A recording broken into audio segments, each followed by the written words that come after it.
Another Thursday night. Welcome to the Paper Chase channel and the Into the Void podcast, episode number 14, if my memory serves me correct. Maybe, who knows? How's everybody doing tonight? We've got a couple more squares on the screen, if you haven't noticed. Bottom left here, we have a good friend of mine and of the channel. This is Mr. Chris Clinton. Hello. Say hi, Chris. How you doing? Hey. It's a little better than last time I tried to get in. Yeah. There's way more frames per second. Way more. He was at like 2 frames per hour last time. So Chris is going to be definitely popping on here a lot more, brings to the table a lot of movie knowledge. Of course, we like all things media on this channel. And he's definitely has a lot of the movie side, which is going to be, a great attribute. He works in the film industry and stuff. I'll kind of let him introduce himself in a second. Real quick, before we get into this thing, quick housekeeping. For anybody catching this on the rewind, our show tonight is pretty much going to go some hot topic stuff. Obviously, we got a big SAG strike that literally just came out a few hours ago.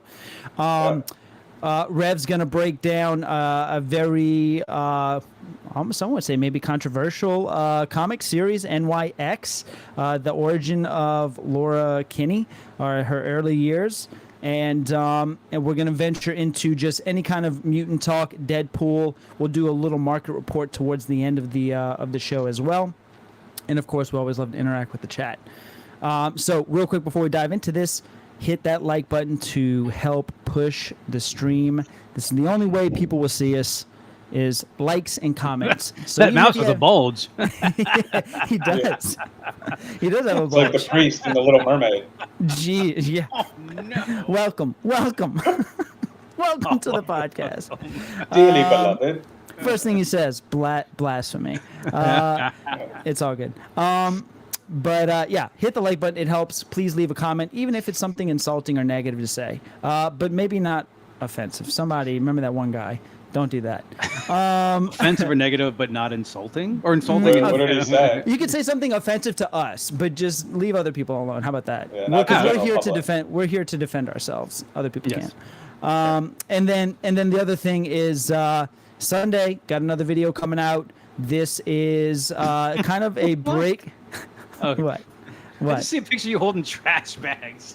Yeah, with the comics. Look at the happiest Trash trash bag holder I've ever seen in my life. Look at Shit. that. If you pull what I pulled out of these trash bags, you'd be happy too. New video. This is, if a lot of you caught the live unboxing of this video here, this was a ton of fun. This is the breakdown video of that. I kind of go over the bigger keys, show you kind of the collection in depth. So that's going to be a good one. Sunday at 10:30. So hit the notify button if you want to check that out on Sunday. So how you boys doing? Good. What's up, Walk? Hey, he ain't wrong, by the way. I mean, that's what my mom's been saying for years. I'm good. I'm good. I'm excited about this one because it's kind of like our first unofficial, I guess, like book club thing.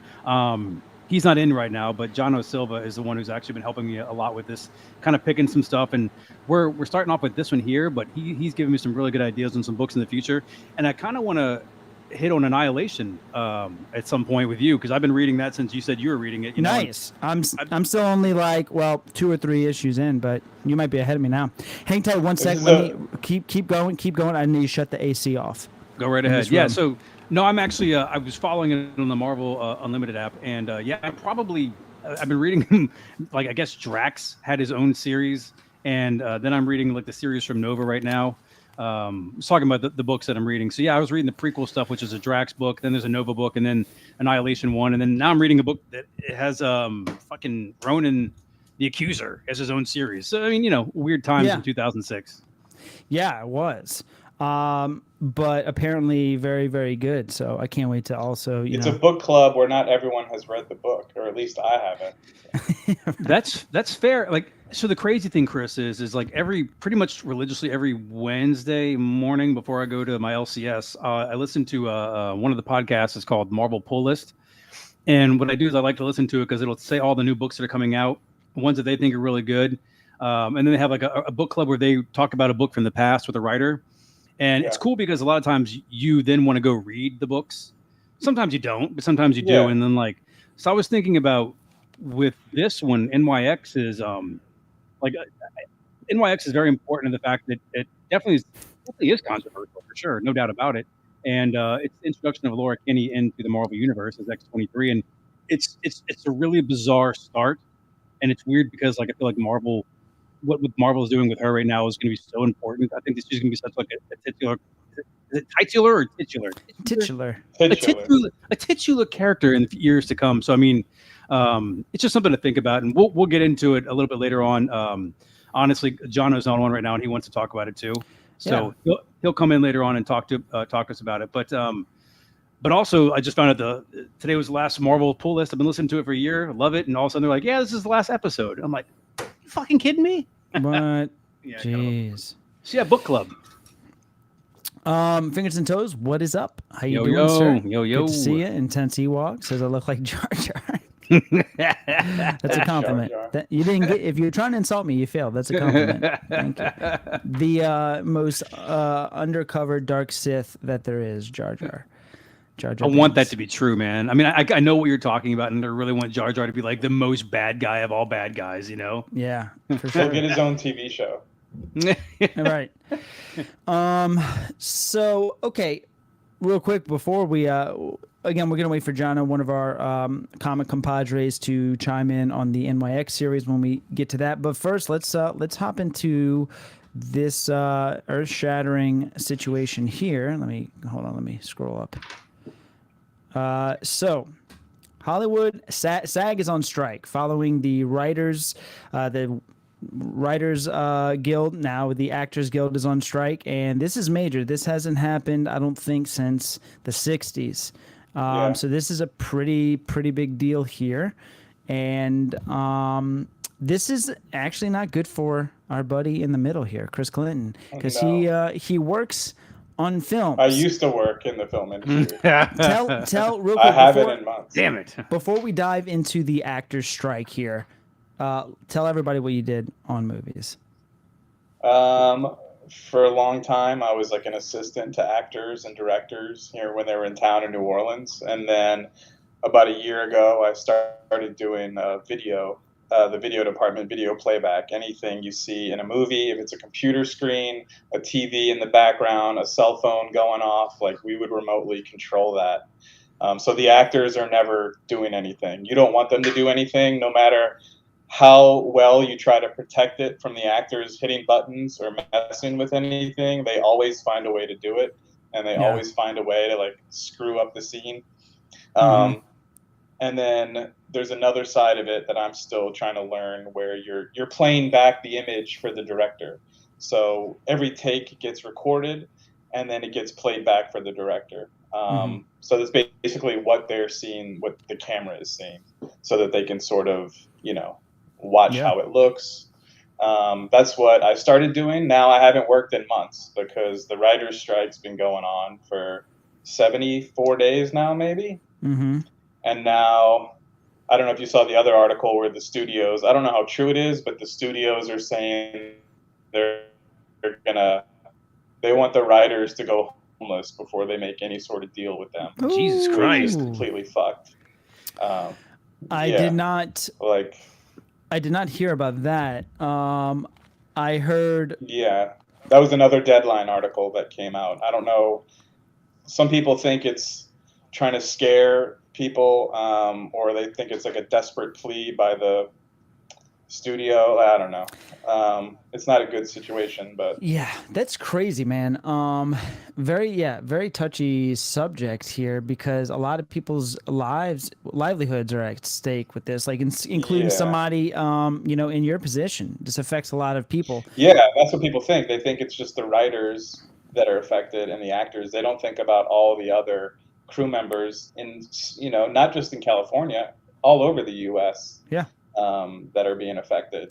So. Right. Which in turn affects it can trickle down to us, because, I mean, like, for instance, at one point, New Orleans was a huge filming industry, brought a lot of, money to our city, and something like this, that it's going to put all things on hiatus. Well, I mean, that's also stopping money income in our city, Yeah, exactly. So, it trickles down to all the vendors that get used, like hospitality.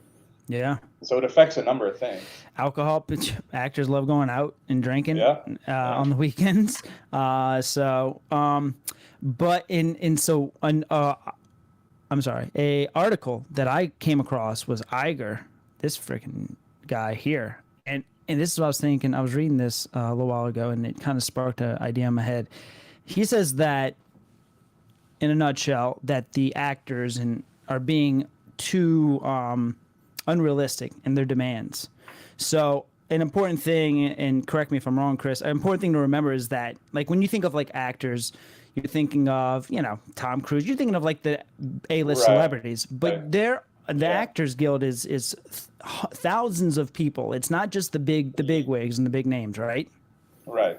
All you need basically to join the Screen Actors Guild is you need to have one line in a movie or a TV show, and you're eligible to join the Screen Actors Guild. Right. Now, so if you're not a huge Hollywood actor, there's thousands of people that are struggling to get by, just like the writers. Not every writer is constantly working, and there's probably more actors that are not working. Right. And the way that they get by in between jobs is residuals. Mm-hmm.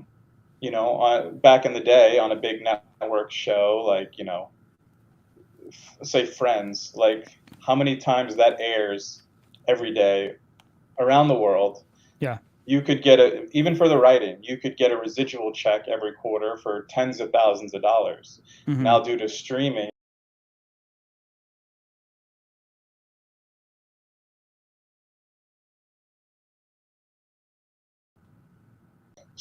last time the negotiation, new media, so they didn't have any there was no regulation for it because they didn't know what it was going to turn into.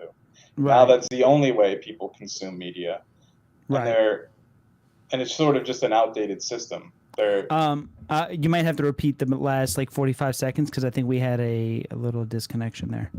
I was just saying that the last time there was sort of these contract negotiations, streaming was considered a new media. Right. Okay. It was new. It hadn't taken over everything yet. Right. Yep. Now that's the only way that people consume basically what they're watching. Right. So they want to be entitled to the residuals that go along with it, and the writers and the actors. Yeah. And also it comes down to AI. The studios want to be in control of AI, and the actors don't want that, obviously, because they're going to get exploited.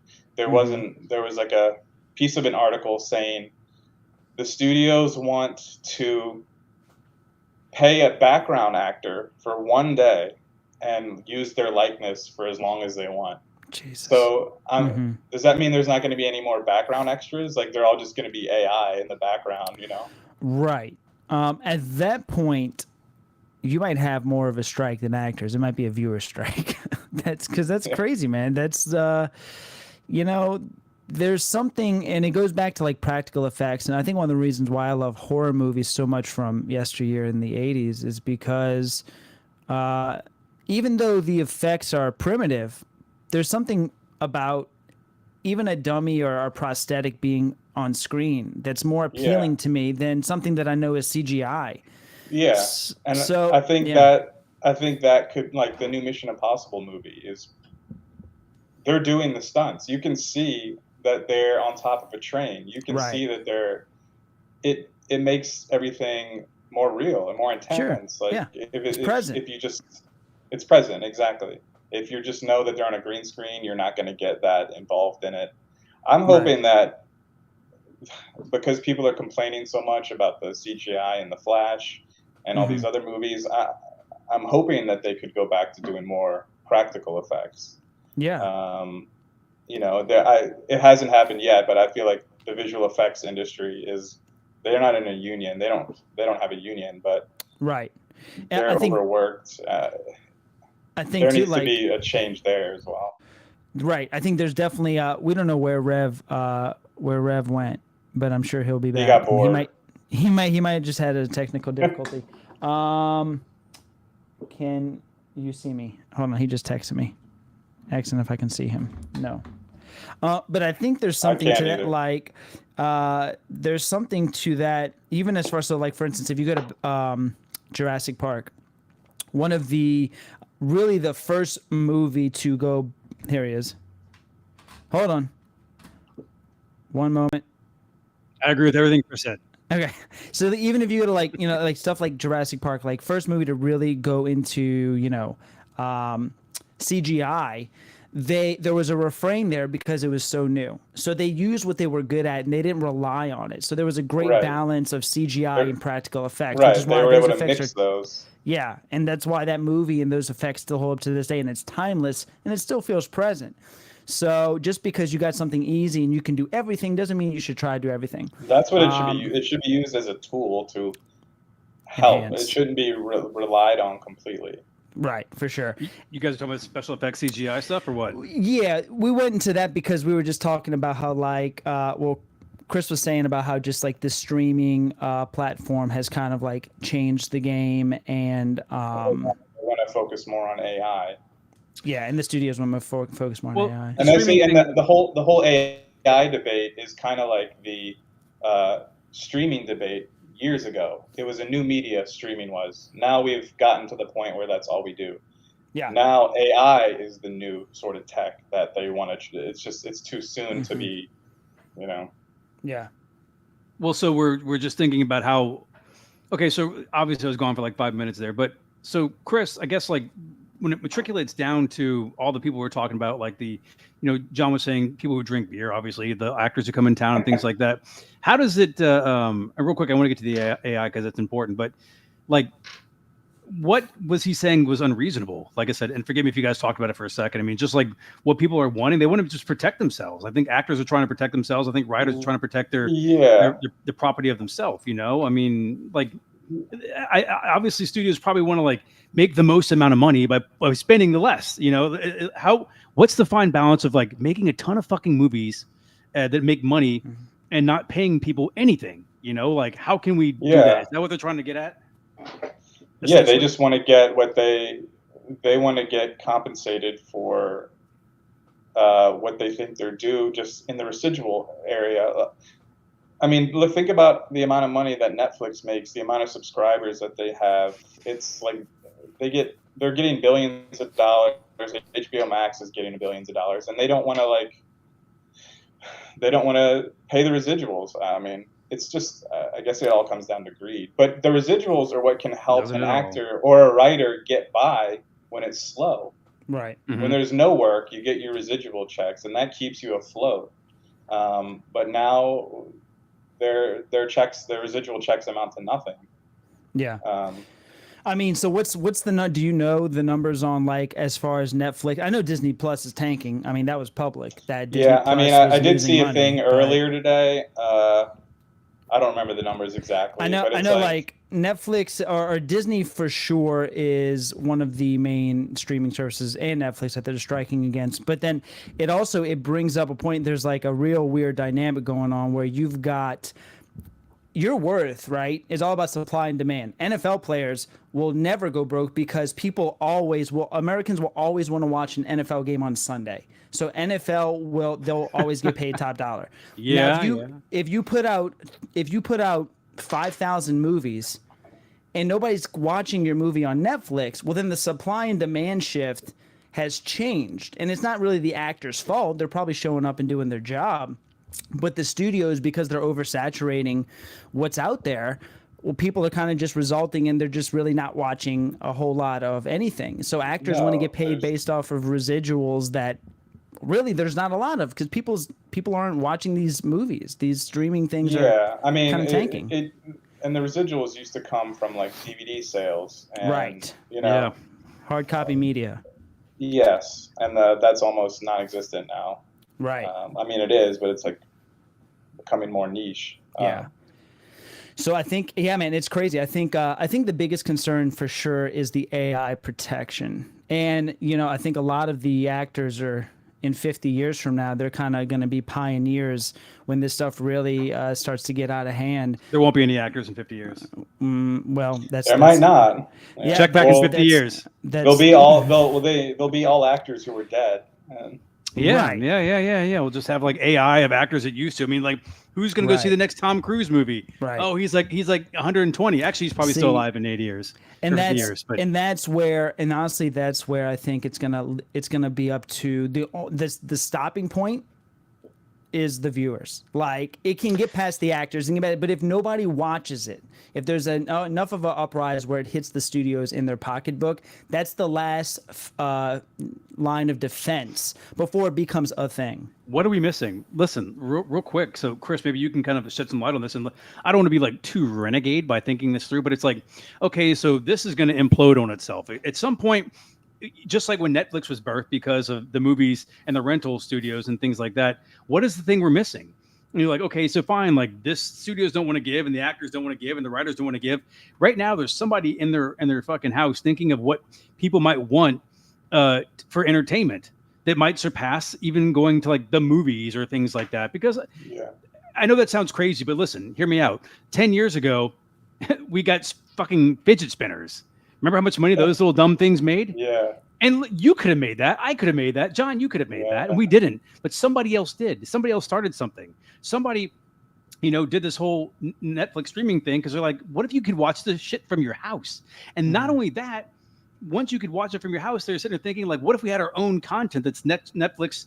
We cut all middlemen out and we take all the money, and that's what they did. So now it's kind of like it's built to this tipping point where actors think their value is higher than maybe it is. Studios think that their value is more than it is because they've made money off the actors, and the writers or the little guys going like, well, none of you could do shit without us. So we feel like our value is of such. And then what happens is the whole economy tanks of the movie because like you said, it's like when a sporting event gets closed down. Let's say a baseball game gets rained out. Okay, well that's an ice cream vendor, that's a popcorn vendor, that's a hot dog vendor, that's a beer vendor, that's a parking lot that doesn't get rented out. So I mean that trickle down right there with all these movies doing this. People like you, Chris, you're out of work. Okay, I mean like you're obviously fucking talented, intelligent, handsome, and you should be well gainfully employed in a job that you're suited for. Just based on looks. Just based on looks, climb that ladder, baby. But you're not. You're sitting there eating off my plate when we have dinner. But you should be employed, and it's not because you're not employed for decisions that you've made. You did not get yourself fired. You did not get yourself unemployed. It's because some fucking greedy fuck out there doesn't want to pay the person ahead of you, them. So now you don't have a job. I mean, any of these productions start with the writing. So if there's no writers, there's nothing to be made. I don't know. Right. We've got a lot of good think is going to happen. What I could see happening is, I mean, I don't know. I'm no expert, but obviously the big budget movies aren't making enough money. Like they're spending way too much money on these things. Maybe we could see more, and all the mid-budget movies. Like there's no romantic comedies anymore in theaters. Some of those, that's all Netflix now. Maybe you see more of those. Maybe you see more mid-budget movies in theaters. Maybe there's always independent movies, I don't think so, man. I think so. It's a slippery slope that we're on where, I hate to say it, Disney and Marvel are kind of responsible for it. They've overstimulated the human population with these 500 million, $1 billion movies that are comic book spread pages brought to life. And then you do something like build an entire universe of the MCU for 10 years and then stick the landing. People's expectations are insane now. Nobody's going to be going to, especially they're not going to go to the theater to watch a romantic comedy. Exactly. Or even a mid-level movie, unless you have somebody like a Christopher Nolan or Darren Aronofsky, somebody like who really can push the envelope to not really need to give you a spectacle on a CGI standpoint, but on a storytelling standpoint. People aren't going to be going to the theaters for that shit. So they've already overstimulated the audience, and now they're in a spot where they don't know. Because they don't know how the viewers are going to react. Because the viewers have never been in the standpoint. We've never been so overstimulated where we're like, I don't know what the fuck to do. I don't know if I should go read a novel without photos or if I should serve Netflix's menu for an hour and not click on a damn thing. We're sitting here with our thumbs up our ass. So we don't even know where we want to spend our own money. How did the studios know? They don't most of the time. They get eaten alive by movies that don't make money. So then what happens is they thought that the people think that it wasn't their fault that the movies didn't make money. Somebody else's fault is why the movie didn't make money. So we need to fire them or let them go or whatever, you know? Right. Yeah, I don't know what the solution is. I mean, movie theaters were already dying. Now people are starting to go back a little bit, you know, post-COVID. But there's too much content. I mean, and there's too many streaming services. And there is too many stream services, and there also could be a spike in paper media like comic books, because what happens is anytime you get a push of technology, there's always a pushback of people who just, it's a natural instinct for us to want to stay relevant. If you're pushing tech AI, people are going to be like, okay, wow, that's really cool, that's interesting, but I need to keep myself grounded here. Let me pick up a book for a little bit, you know? And I think there might be a little spike of, hey, let's pick up some books, you know, in the near future as more of this AI gets pushed on us. Yeah, that makes me wonder. Like, I was just going to say, the writers deserve to get paid, right? But, I mean, think about the movies that are coming out. Like, you wouldn't necessarily say the writing's good in any of them. So, you know, it's like, and that could be partial to blame for why these movies are failing. And what sucks is that even if the writing is good, there's so many rewrites on set because of studio heads and stuff putting their hands on, you know, there's no more vision anymore. They have to give their notes. Right. There's no more vision. Well, Kevin, the Russo brothers had a vision for those first, you know, 3 phases of the MCU, and Kevin Feige, they had a vision. Now it's just like, all right, hired hand. What is studios? Yeah, that's why they were hiring so many independent filmmakers. Like a filmmaker who made one small independent movie, all of a sudden is given a $200 million Marvel movie because they can be controlled. Yeah. Interesting. You know, Fingers and Toes is a good question here. I think that we should dive into it because it makes me think about something as well. He goes, do indie studios have an opportunity to seize some ground while the big studios are mired? Here's something real quick before you guys say something intelligent. Let me say this. What if, like, just to say the 3 of us, okay, like next Friday, you guys and I have been writing a script, okay? Mm-hmm. Next Friday, we shoot live with one camera, a single camera angle, like in, what was that, Birdman? You know, they just followed the one camera around everybody. What if we shot a 30-minute movie / show and had it streaming the entire time? Is that something that might be able to happen? It's totally what is it, on the fly? You know, like it's not scripted per se. But what if we did something like that? Is that something that could happen? Could we just go on the street and like have a script in our mind and just like do a live show, totally improv, and have it streaming and make money on it? Is that a way to possibly circumvent these big studios out here? I'm just thinking somebody's doing something somewhere. But there's no platform that would take that to stream that. We're on YouTube right now, dude. I mean, YouTube right now. YouTube. Yeah, I mean, you could do it on YouTube. But I mean, I don't know where you would air it other than YouTube. But. Live right now. Yeah. I mean, but you could. Somebody's thinking of something, right? You know, there's still independent productions that are non-union that can continue to work, and I think there's separate deals with that. Where if there's a SAG non-show, it can be. I think. But yeah, I mean, if it's a non-union thing, you don't have to shut down because of those strikes. Are they viewed as scabs? Are they like, oh, you're non-union or you're a fucking scab? You know, because most of us are non-union, man. You know. Yeah, no. I mean, if it was a non-union production, you could be considered a scab. I think if you're a union crew member working on it, but I think you just you tell the union that you're working on it. I only just joined the union after like fucking years. So I'm still learning the rules of the union. But you could go, if somebody said like, hey, look, Chris, we want to pay you a couple grand to go flip channels in the background for TVs, or, you know, it's going to be a period piece. Can you keep up with the commercials? I mean, would you say no because you're part of the union?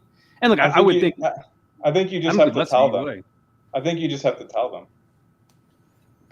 Because what do they say? No, you can't do that. We need to be unified. We need to be a I think a non-union show could, if it's, I don't know exactly, but it can turn into a union show.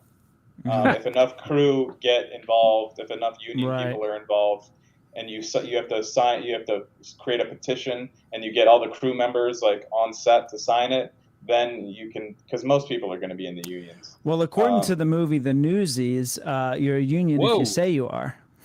Hey, wait, union if we say we get your news. I'm a union.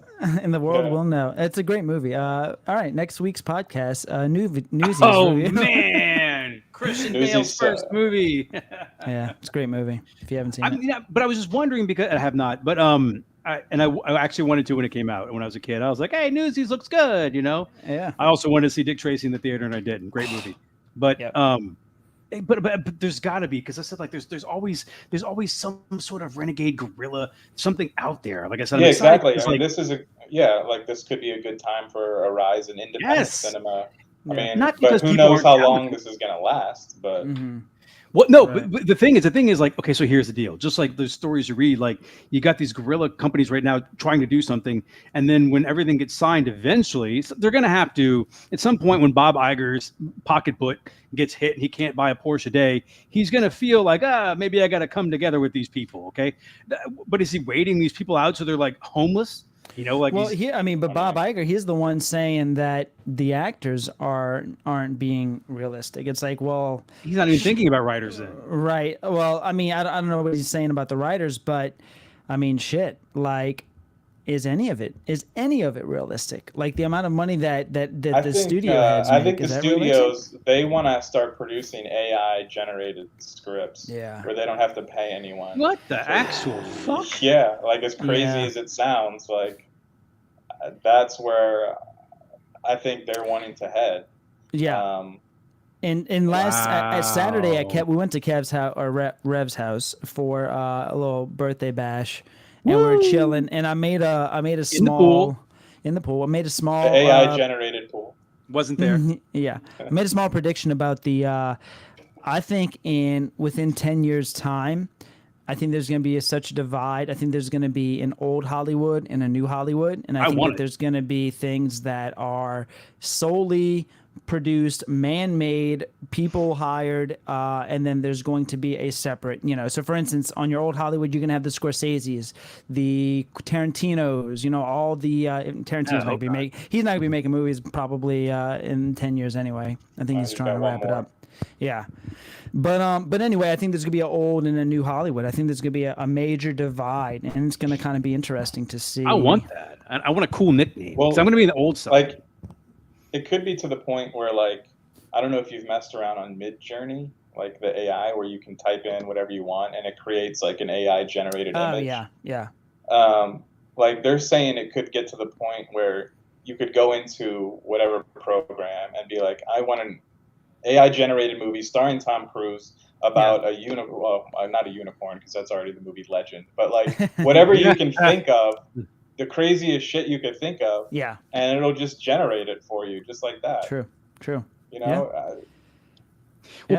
Advocates are going to say, well, what's the big deal, man? It's still entertainment. I'm being entertained. I'm just not being entertained by a real person. But like when I pick up books and I read books, I've never met these people, So I mean, like, but at the same time, like, so big difference when the early 2000s, this terrible CGI in movies was coming out.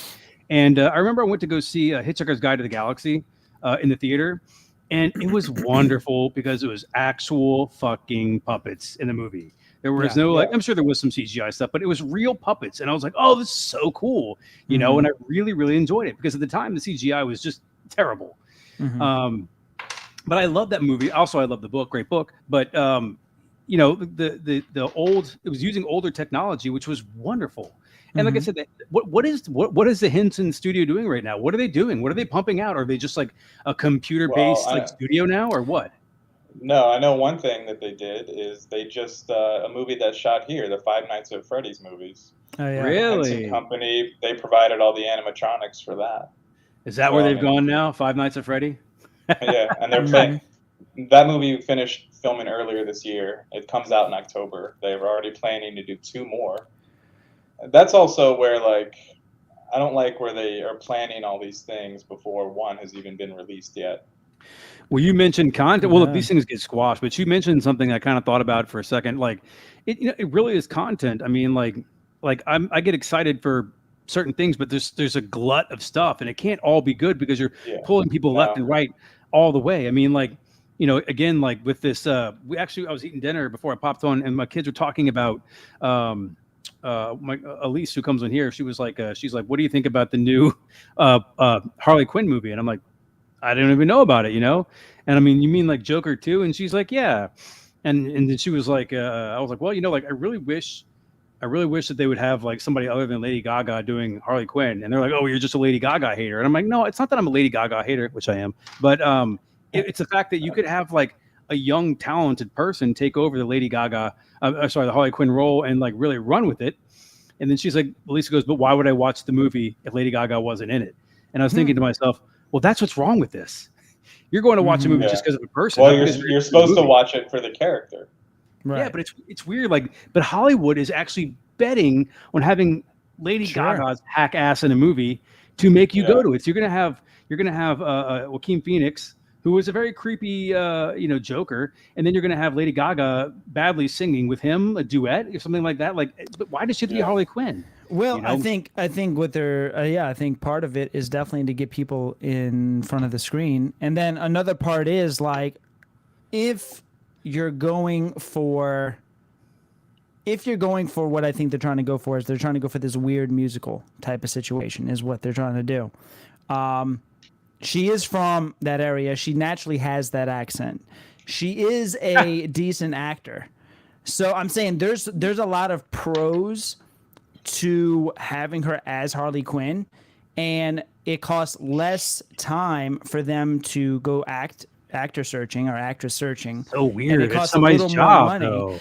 But they know the time that they're going to save searching for somebody else who might be a up and comer, and just giving Lady Gaga more money. They know her name itself is going to replenish that money that they're already giving her. Well, so what are they worried about, though? What are they worried about? Look, they went and found a new Superman. What are they worried about? He's not a house name. I mean, James Gunn did. James Gunn is a different animal, for sure. James Gunn and Joker too. That was already kind of going on before James Gunn even actually took helm. But what I think we can see is like without like it's kind of hard to like gather it all. But I think you can kind of see what the actual problem is here. People who aren't into making or creating are the ones who are making the shots. Like ones who are. And then like sometimes they're just born into the job. I would think, Chris, you would know more. But it's like people who are actually creating like creating like art and things that we want to watch are being stifled. They're not like it's not cutting through all the way, and it's hitting the cutting room floor. Case in point, the movie New Mutants that came out was supposed to be a horror movie, and then they neutered it so hardcore that it ended up being just a pile of crap. And they used like actors and actresses who were like cool in the moment, but like from other things, like that guy from Stranger Things, like the kid from Stranger Things who looks like he's like 50 years old. He's probably a nice guy. Don't come to my house and beat me up. But they used him. What's his name? Is it Gaten Matarazzo? No. He's like no 50. He looks 50 years old. No. The guy. Not Dacre Montgomery, huh? Who played Australian dude? No, he was like the boyfriend for what's the sister's name? Like the Steve Harrington guy? Not Steve, the other guy. I don't know. Him, but he looks like he's so old. God bless him. Yes. Yeah. They made him. He looks like Edward Furlong. Yes, and like I said, you set me up there, Chris. I was about to say something very rude. Yes, he looks like Edward Furlong through like different kind of lenses. But he played the role of Cannonball, which was totally stupid. Cannonball's supposed to be like a tall tomboy guy with blonde hair, and this guy's like, they shoved him into the movie. They shoved what's her face. She was actually pretty good. Taylor-Joy. Yeah. No, she was great. She was great, but that movie shouldn't have been made with those actors because you associate them with other things. Yeah. But it's a sticky... and then it like sat on the shelf for like 3 years because they didn't know what to do with it. And then what happened? And then what happened is I read that they had neutered it, and then they found out that it came out and it was super popular. So like, oh shit, add some of the scary elements back into it, and now it doesn't make any sense. and then they dumped it out there, and it didn't make any money. You know, like but these are labors of love for somebody, and they get it taken from their fucking hands, and they can't do it the way they want to do it, and therefore you get the shit we have, and you don't make money on big budget movies, and nobody gets paid, and then you get a strike. You know, I get it. Yeah. So the question is, how is this going to affect our comic book market that we dabble in? How will this affect that? AI generated comics. No. He's not wrong. He's not wrong. They could do it. We'll never know. No, they will do it. That, but it could be a thing. They will do it. It will not surpass. There's comic collectors at heart. The type of person that collects a comic book, majority of them are I think for the working actual human. Like there's an artistry. A lot of times people that get into comics is because they love the art and the stories that like these the handmade nature of it. Right. Why is Peter Parker so popular? Because he's relatable. People like people. I think having AI artificially, I think it'll have its own niche. I think it'll have a spot in the market and it's like a novel. It's gonna be like consumption. Right. It could be like a novelty. Like an offset genre, offset brand. It will never surpass. And if it is, it's going to be after majority of the comic collectors today are dead. It's going to be in like 100 years when everything's changed. That's also why like they're putting so much effort into AI. You know, like in the new Indiana Jones movie, the opening of the movie, like it didn't look good. Like the de-aging of actors. I didn't think it was that bad. I've seen better, but I didn't think it was that bad. You know, with the AI for Indiana Jones. Yeah, I didn't think it was like the de-aging, like, and that's predominantly what like an AI generated image is gonna look like, at least early on. Yeah, but the technology's not there. I don't know why they're. In my opinion, it's not there. But. Hold on a second. What's up? Okay, that's cool. Hey, when you get done, come see me though. Okay. All right, cool. Sorry about that. Yeah. Anyway. But I mean, so a lot of this here is like I said, it's not only affecting people's work, but it's also going to affect, you know, the time stream of when some of these movies come out. So I think it's definitely on purpose. I mean, if you look at this past week, right, so Monday started, we got a slew of different announcements. We got James Gunn saying, boom, here's your Green Lantern, you know, here's Mr. Terrific, all these casting announcements. You have Ryan Reynolds completely releasing these photos from Deadpool. These people knew that this actor strike was going to happen, and they know that, okay, there's going to be a period of time where we can't promote these movies in this fashion because these actors are not going to do it. Okay. That's why we got this giant influx of you know, castings and stuff and promotions this week. But for sure, we're going to see a lot of pushback. So don't be surprised if you see a ton of movies that was supposed to come out at this point not come out until 3-4 months from now. Well, yeah, you can. The last writer's strike was in 2008, 7 or 8. And you could see the effect that it had on TV shows. Like a lot of TV shows had shortened seasons. One that I remember is, because I was watching it, was Lost. Walking Dead. Yeah. Or no, I don't think Walking Dead wasn't around yet. That was 2012, I think. But the third season of Lost went from like 24 episodes to like 18. Yeah. And also like they stall, like the season was sort of stalled. That they had the actors in the cages at the beginning of that season because they didn't know what to do with the story. Like they were limited to what they could, you know, they were trying to figure out how to, because they knew the strike was impending. How do you sort of sustain the story? So it can affect things like, you know. You talk about when they're in the cage and hitting the bear food? Yeah. That was all like during the writer's strike. So like they couldn't leave the cages, huh? It's almost as if like the writers were in cages because they couldn't like. Right. They didn't know how to like advance. But it can affect stuff like that. And shit, I forgot what I was going to say, but it was something. The question that you posed. I don't know. It's gonna push everything back. It's gonna push stuff back, and the reason why we got a lot of these casting this week was because a lot of these actors just saw this coming. Well, so Chris, what are your thoughts on like the best case scenario / worst? Because like, okay, so your usual person, like let's say me, if I didn't know you, okay, if I didn't know you and I didn't have like a dog in this fight, I would be like, what do I care? Ha ha. I lean to the guy next to me in the bar and I say, well, this will give me a chance to catch up on all the shows I haven't been able to watch. You know, I mean, like, it doesn't affect. Okay, so I don't make money from movies. I know it helps my economy a little bit like that, but it doesn't affect me. It won't ever really affect me. I'll be like, one day I'll look up and be like, oh, well, no Marvel movies, no DC movies, or no good movies. It won't affect me for a long time. So, like, how long could this Cold War go? Well, actually, I remember now what I was going to say, and I'll try to answer both. Is I think that writer's strike lasted about 100 days. We're in about 74 days now. It could affect you because, I mean, I don't know how it could affect you personally, but at that time, there was a big boom of reality television because it requires no writing. So during that writer's strike, you started seeing all these reality TV shows start coming out because they don't rely on any of that. And people, I mean, you know, people say reality TV is scripted, but so you could start seeing a lot more of reality TV, even though I don't see how that's possible. Other than that, I don't know how it would personally affect you. Otherwise, you not being able to see something that you've been waiting for, or it being delayed. It's going to make it harder. The only thing I can see it affecting Kevin and myself, it's going to make it will definitely make it harder for us to sell comics. If selling comics is a thing, if you're trying to fund the hobby or just move shit and get rid of space. That's fair. Because all of these things completely, it's a giant machine. They're all sort of cross-promotional.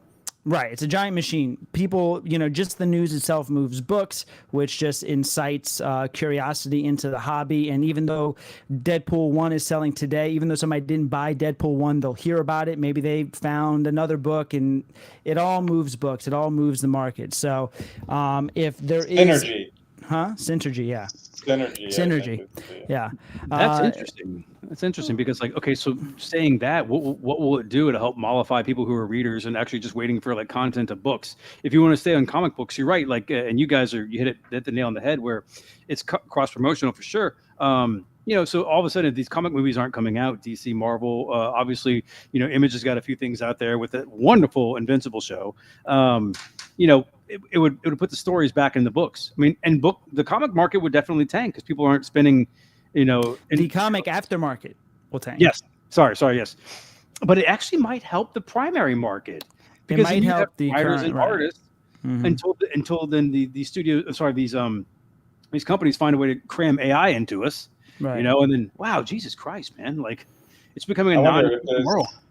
Is there any sort of comic writers guild, or I don't know? Do y'all know? That's a good question.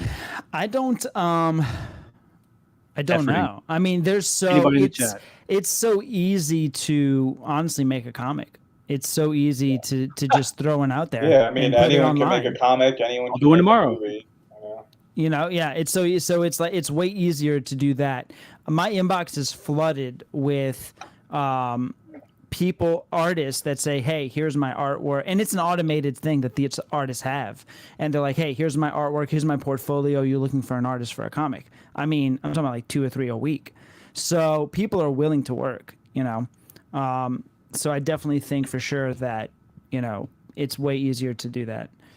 But yeah, there could be like I said, a pushback in just regular media.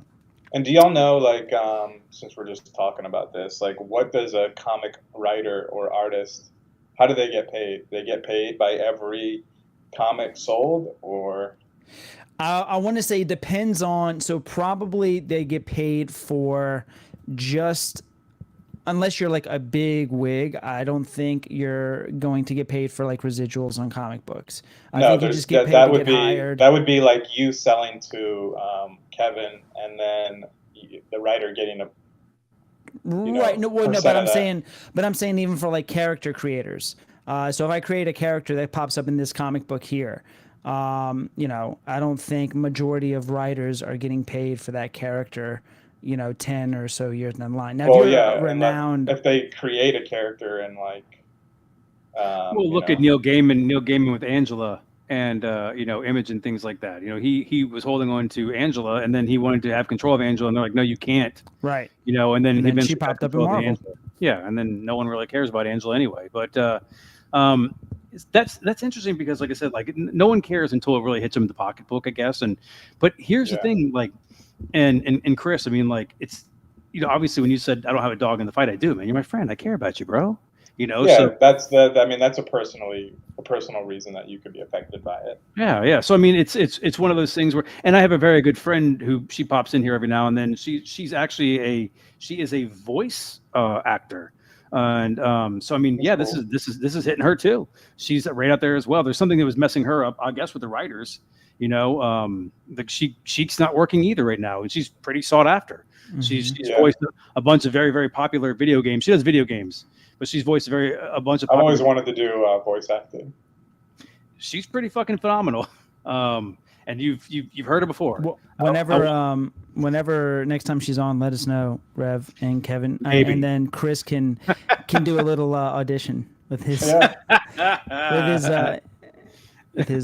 acting, in a world, voice acting. My impressions and my accent. So I'm thinking about this real quick. I mean, like, again, because the comic book thing. I mean, I wonder because, like, I made a joke a couple of times on the show that there's no longer ads in comic books because they're no longer trying to get money because of comic books. They're not making comic books for money, which seems weird. They're selling them, but they're not going for extra money in ads because these movies are driving these books. I mean, storyline. So like, I'm wondering if it's cross-pollination where these writers are being hired by even studios in a way to, like, okay, well, we need a character who's like multiracial, bilingual, is pansexual. Can you create somebody and throw it in a book? And they're like, yeah, no problem. Can you also create a dumb little character that we can pretend he's been around for forever? Yeah, Spider-Boy, no problem. Here he comes. So I mean, that's what's going on in the books now. I wonder if Marvel and DC and some of these companies that are having these books optioned for movies are being less aggressive with their characters and storylines because they need to be palatable for movies. Good question. I mean, like, are these stories? Yeah, like, and how if the comic writers? I mean, I know on certain occasions they are brought in to be involved with the production. But like, it seems like they're not getting the comic writers to write the scripts for the movies based on the properties that they're creating. No, they're not. There was just a big old thing. It was 2 years ago. I think it was with Steve Ditko, and he wasn't getting his dues. I think his family was trying to do a suit over Spider-Man because he wasn't getting Spider-Man, who's used and abused by every form of media out there. And Steve Ditko technically should be one of the richest people in the world, and he's far from that. So I think his family, there was a giant uproar about his earnings. Yeah, I think on Spider-Man. like Garth Ennis was brought in as a producer on the Preacher TV series. Like nice. I could see, that's a way to get them involved. But and here's the thing. Let's stay. Okay, dude, fucking perfect, Chris. Okay, cool. Has anybody here read Preacher? Anybody in the chat? Anybody? No, I want to. I have like God the first. Damn, Preacher is so good. Yeah. I'm glad you brought that up to me because it's like one of those things where I need to like tell people more about it. Preacher is so good. It's so irreverent. It's disgusting. It's like offensive, and it's just a great story that in the end ends up like answering the question of God and Jesus, which is fucking great. And it's not talked about enough. But like, did you watch the show? I have not finished the show. I've watched like 8 episodes, and it was good. But why not fucking make it the book? It's not the book. It's weird. Like the book is so good. Hey, we're gonna make the show because everyone loves this book, and then we're gonna make the show not like the book. What's the fucking point of this? I don't know why they do that. But why? Like they got the guy who played Dominic Monaghan. No, that's lost. The guy who played the preacher, Jesse Custer, he's so good. And her name. Yeah, I was supposed to. I interviewed to be his assistant on that show. I was supposed to do like a Skype interview with him, and I was like, I showed up. He never showed up for the interview. You didn't get the job. So you fired him. Nah. Yeah, I did. So, but I have not finished the show, but the cast is good. They have Ruth Negga, who like Yeah, Joseph like, Gilgun was on it. I remember he was he's the also Irish on a guy? show I like. Yeah, he was on a Yeah. show I like. He was on Misfits, which y'all were talking about Robert Sheehan that other episode. He left that show, and Joseph Gilgun basically replaced him on that, like to be the same type of character. So Preacher was good, but it just wasn't Preacher. I was kind of like, why? Like same thing with Walking Dead. I guess Walking Dead had legs, but again, the guy who wrote it, I can't believe I don't remember his name. Walking Robert Dead. Kirkman. Yeah, Robert Kirkman. So Walking Dead from beginning to end, except for the last chapter, you son of a bitch. Such a great book. And then, like Walking Dead was great because it followed it up until like the third season. And then they're kind of like, we're going to do our own thing now. And they kind of came back around and like got back to the characters and things like that. But it's like, I just wonder, like, again, we say this, is it a recurring thread theme through the show is like, why can't these movies and shows just follow the damn books? Well, It's all there. Yeah, Game like of Thrones did it too.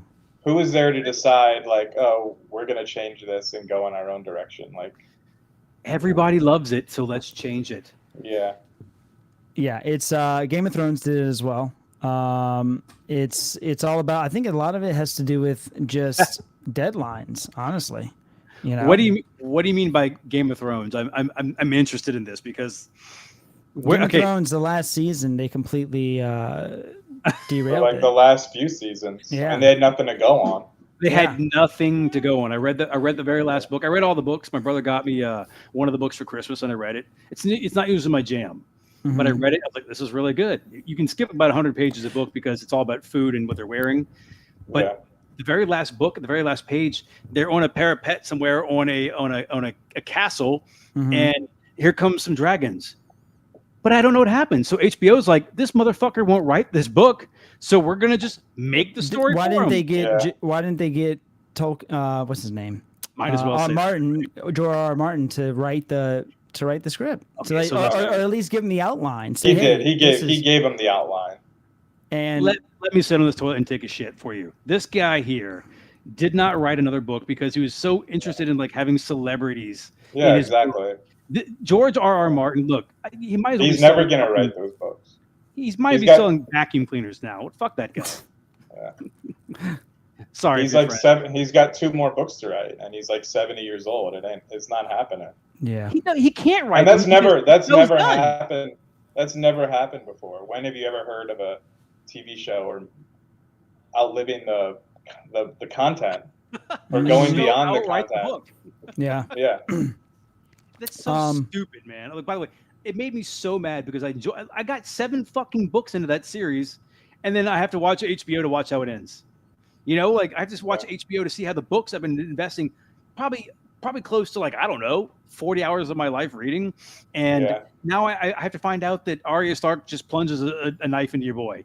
I wanted to read that in the book, but that's honestly crazy that happened. First time in history, right?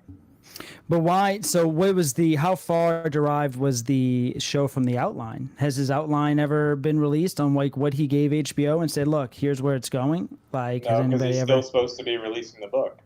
So he's never disclosed his outline, saying HBO's never said this was his outline. This is what we did. Or they're like, yeah, we got it. This is what we're doing. Right, shit, dude. He was a lazy sack of shit who was trying to like just be a popular guy. I think I missed time. And he was like, and he's releasing. He was releasing the George R. R. Martin shit show. Welcome. He was releasing Game of Thrones spin-off novels instead of finishing the novel. Terrible. My wife bought me one. It was fucking stupid. Yeah, The Fire and Blood. Terrible. It was just a bibliography. House of the Dragon is really good. If y'all haven't seen that, AI is going to finish the novels for us once George R. R. because he sure as fuck won't. Did y'all watch House of the Dragon? No. Yeah. It's really good. Awesome. Question for you, John. Did you watch Game of Thrones? Yeah. Okay. Do you remember when the dragon was Game attacking? Game of Thrones chat. No, and we're gonna get out of here. You're right, because I want to. But do you remember when the dragon was attacking the ice wall? The ice wall. Yeah. That's where the books ended, right there. But not right there. It was before the dragon actually got to the wall. That's when it happened. So nothing. That was a great episode. The way they finished that episode was wonderful. Yeah, and then they had 3 more seasons. Yeah. Yeah, and that's where I think who did it the best? I was gonna say Breaking Bad, but maybe not. But Breaking Bad cut it off pretty pretty quickly. You know, Breaking Bad ended it, I think, in an area where they could have ended it. I love the ending of Breaking Bad. Yeah, absolutely. That was good. Yeah, you got to know when to call it quits. Yeah, for sure. I think that's the goal right there. All right, what do we got here?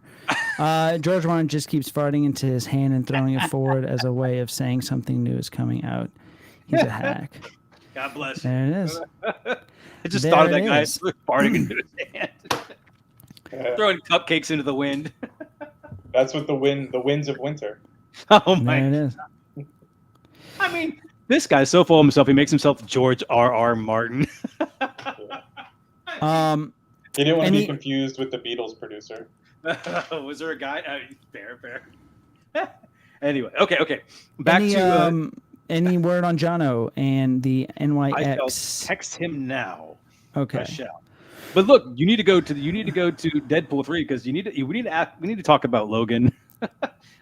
Yeah. So let's do this. Let's let me switch the screen here. So obviously it's everybody's seen this photo. People probably have it framed and matted in their living rooms by now. So it's sleeves. What's that? The sleeves. Sleeves. Have you also seen the hashtag Short King Wolverine? People calling out for a short Wolverine. Okay. People will never be happy. This is the most. No, that's Jesus. That's gerbil. Or that's way past Wolverine size. Wolverine in the comics, he was like what, 5'1"? Yeah, but he also smoked cigars and drank beer, and he won't do that now. We got a Wolverine that's just like he's very sensitive and always has like a sidekick, a female sidekick. Yeah. What's crazy too, and what they could really do if they were to somehow get the balls and CGI Hugh Jackman to be 5'1", Ryan Reynolds could go ham, because in the comics he's literally made fun of his height every episode, twice an episode. It's just we don't know what to say here. Well, make fun of Wolverine for being 5'1". Like that's just always making fun of him. Ryan Reynolds could have a fucking field day.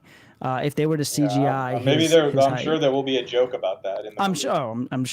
But honestly, man, like people are like, he should be shorter. I mean, dude, this fucking comic accurate suit, people have been screaming for this for years, and we finally get it. So what? He's got sleeves. This is amazing. I was really happy to see this. We've got our Wolverine wearing blue and yellow. We've got our Wolverine finally. Even the belts. The belts are accurate. I'm gonna guess like by the end of the movie, the sleeves are gone somehow.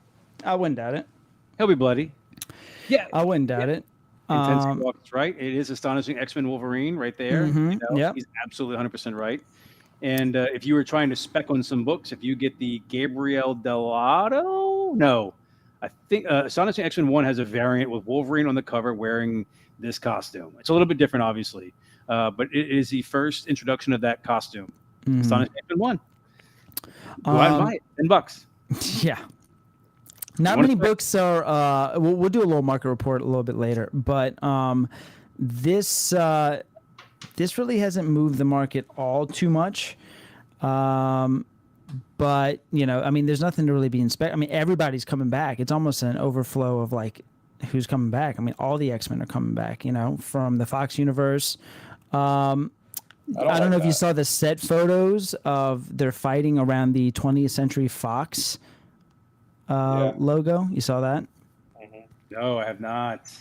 Yeah, so basically they're going to be in some sort of have you seen Loki? Did you watch the Loki show? I haven't finished it. If you can believe that, it's ridiculous that I haven't finished it. So Loki, the theory is in Loki there is a kind of a middle ground where all of these other universes, once there's like these incursions that are starting, bits of these universes are just kind of tanking into each other. So you'll have universe 616 piece of something over here, while universe 838 is something over here from that universe. So people are thinking like they're battling in like kind of like this middle ground between universes, and that's why the Fox logo is there. But they're going to kill all these people off. Is that correct? Is that they're trying to do? They're going to take all the Fox X-Men and just murder them here? Which they've already done like twice. One of them. I think of one of the universes. So apparently the TVA, I don't know all the details. Apparently the TVA is hiring them to like I guess, prune some of the timelines, which is a Loki thing, like go and kill these people that were in this timeline that shouldn't exist. I think that's something to do with it, but it's basically going to be like Deadpool kills the Marvel Universe. So, which is a great book series. Read that too. Yeah, so that comic run, there's 2 volumes of that. So it could be similar to that. I don't know. I'm pretty pleased with what I've seen so far. I've got no problems either.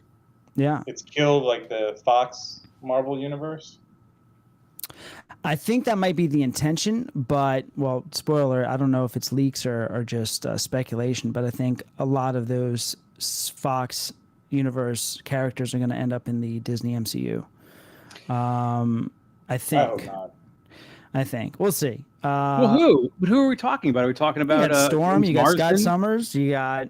But not I don't want to see. I don't want to see any of those people in the Marvel universe. Again, same thing. I mean, like again, listen, she's probably still beautiful and she's always been talented. But I mean, yeah, Halle Berry. I don't need her anymore.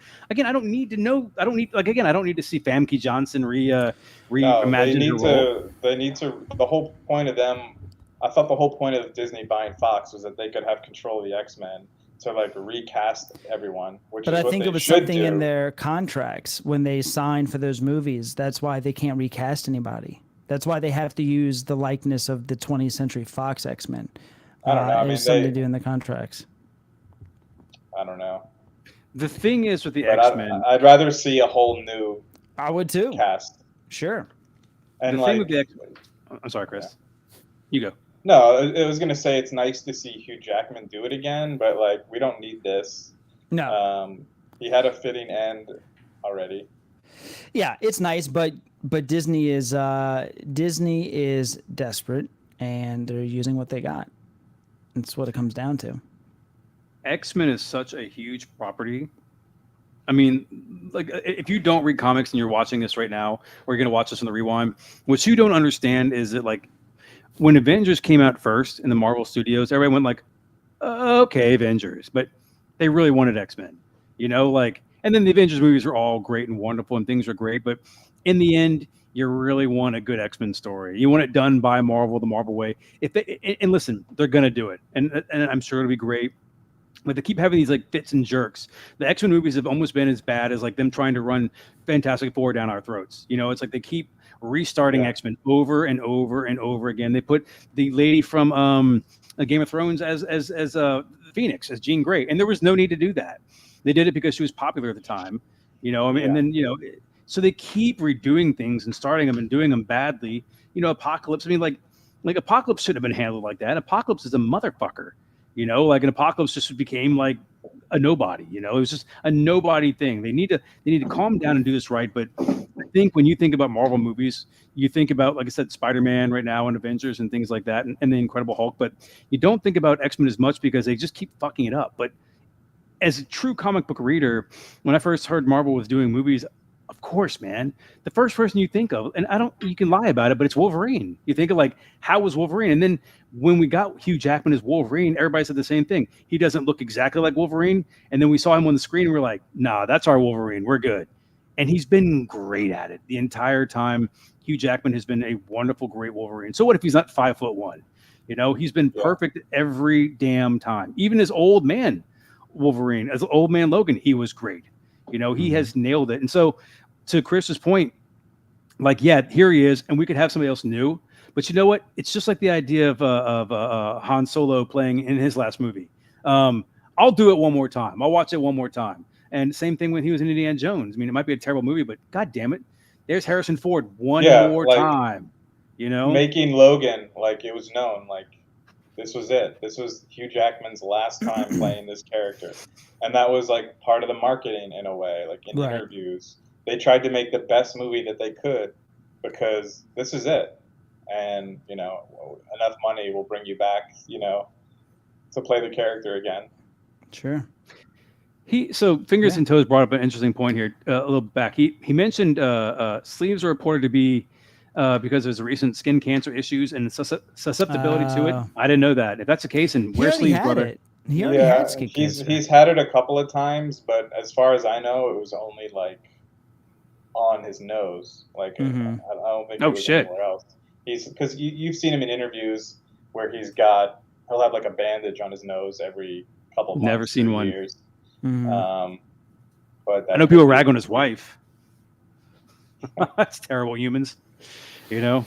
What's up with his wife? She's just older than him. Oh yeah, that's right. I mean, people are mean. You know what? She's probably she has to be a wonderful person because this guy likes musicals. So obviously she's great. She can put up with his shit. But he is our Wolverine, and we're gonna have another Wolverine, and it's gonna be like Batman. We're gonna compare the next Wolverine to this Wolverine, and it's gonna be that debate. By the way, it's not gonna be like Cyclops or Spider-Man or things like that. It's gonna be fucking Wolverine. You know, like who's the next Wolverine? And it's gonna have to be somebody great or AI. Really, you know. Yeah.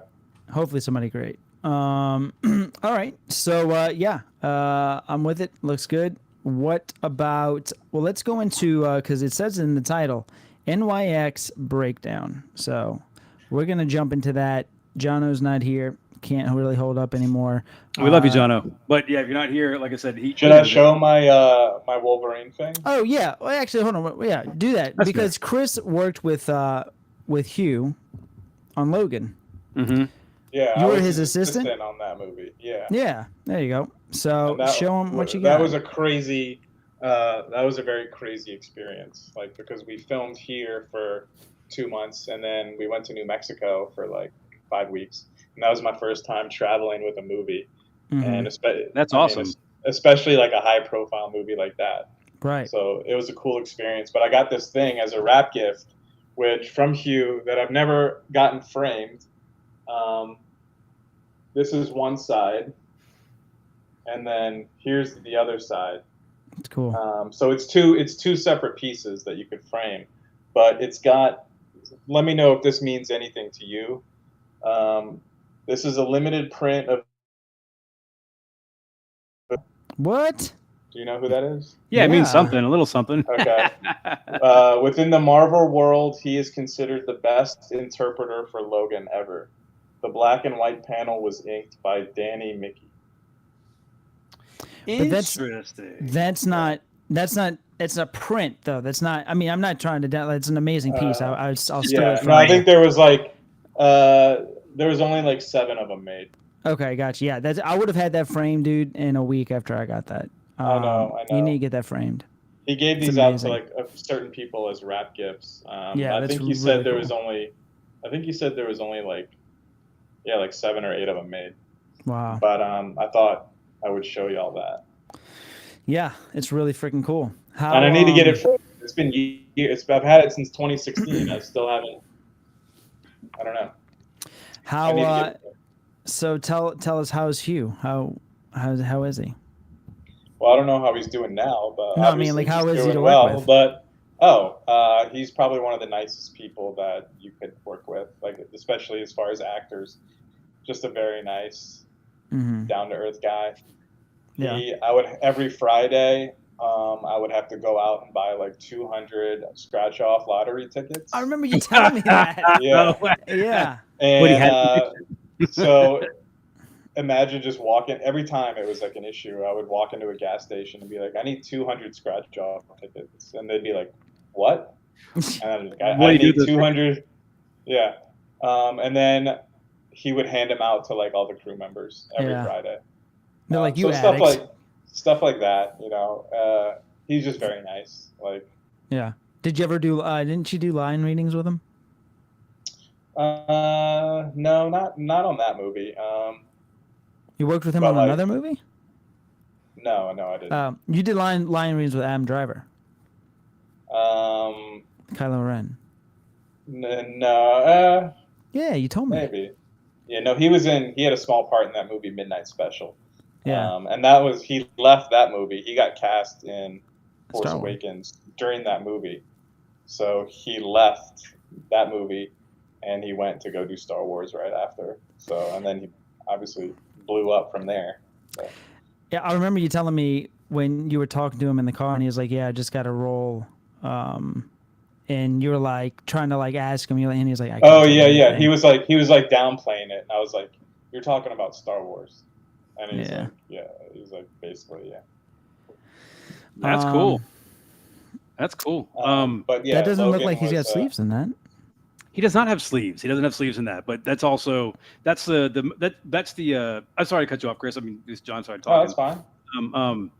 That's his first intro of the uniform right there, the one that he's wearing in the movie. That's it right there. But he has sleeves on the movie and not this one right here. I still had to pop it up real quick while we're talking about Logan and things like that. You know, it's cool stuff. Very neat. So did he? I mean, how did y'all leave it? Did you ever be like, hey, can I work for you again one day? Yeah, like the last day I spent so much time with him.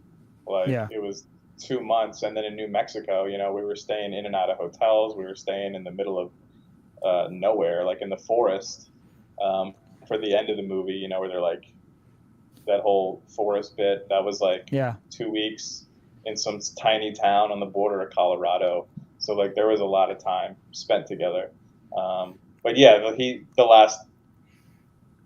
he said he would try to get me on some other projects, and then he went to I almost went to work on The Greatest Showman. Yeah. Because that was right after, but I didn't end up doing it. Nice. Damn musical. Was that a musical? Was that the musical one? That was a musical. Oh, yeah. That movie was huge. Mm-hmm. Huge. Yeah. Huge jacked man. Cool. All right. Well, okay, let's dive into a little NYX action. I can segue it for you right here. You said Joe Quesada, right? Yeah, there you go. Turns out Joe Quesada wrote NYX. There it is. Oh, no way. Uh-huh. Okay. So obviously very talented. Do you have any kind of screens for that, Johnny? Yeah, I'll get one real quick. Cool. Give everybody a little intro of just what that series is. Got it. So NYX is a 7-part series that took place in 2003. I have a lot of questions that I didn't answer online. I just kind of want to like voice them out here and things like that. But so I don't know where Marvel was with stuff, but there was like a lot of like I always joke around saying like they must have been broke because they started making a lot of like comic books with like kind of racy content going on. And NYX definitely skirts that issue. There's a lot of skin on presumed to be very young girls in the books. What we have here is a 7-part series of these kids in New York City. There they are. Hey, a little bit out of order, but that's cool. And multiples. But basically, like I said, Joe Quesada wrote these characters. The reason why this series is so popular, and mostly number 3 right there, if you see it, the little one with the girl next to the light post, that's because that's the first intro of Laura Kinney / X-23 in the Marvel Universe. That's her first appearance right there. It is not whatever damn book they showed that tube with X-23 read on it, whatever that is. There's a book out there before that. But that's the first time that she ever pops up in the books. And the storyline follows, it starts off with this girl named Kaiden Nixon. She's with her dad as a kid. Her dad gets killed right in front of her. He gets shot up right in front of her. And it kind of fucks her up. So she becomes kind of like a troubled teenager. And she's in school one day, and apparently, like this bully's like about to hit her, or get in a fight with her. Bottom right, the picture there of the girl with the. Can we blow that one up, Johnny? Mm-hmm. Blow that one up right there, bottom right one. Yeah, that one right there. That's what I'm talking about. Like, so that's the main character.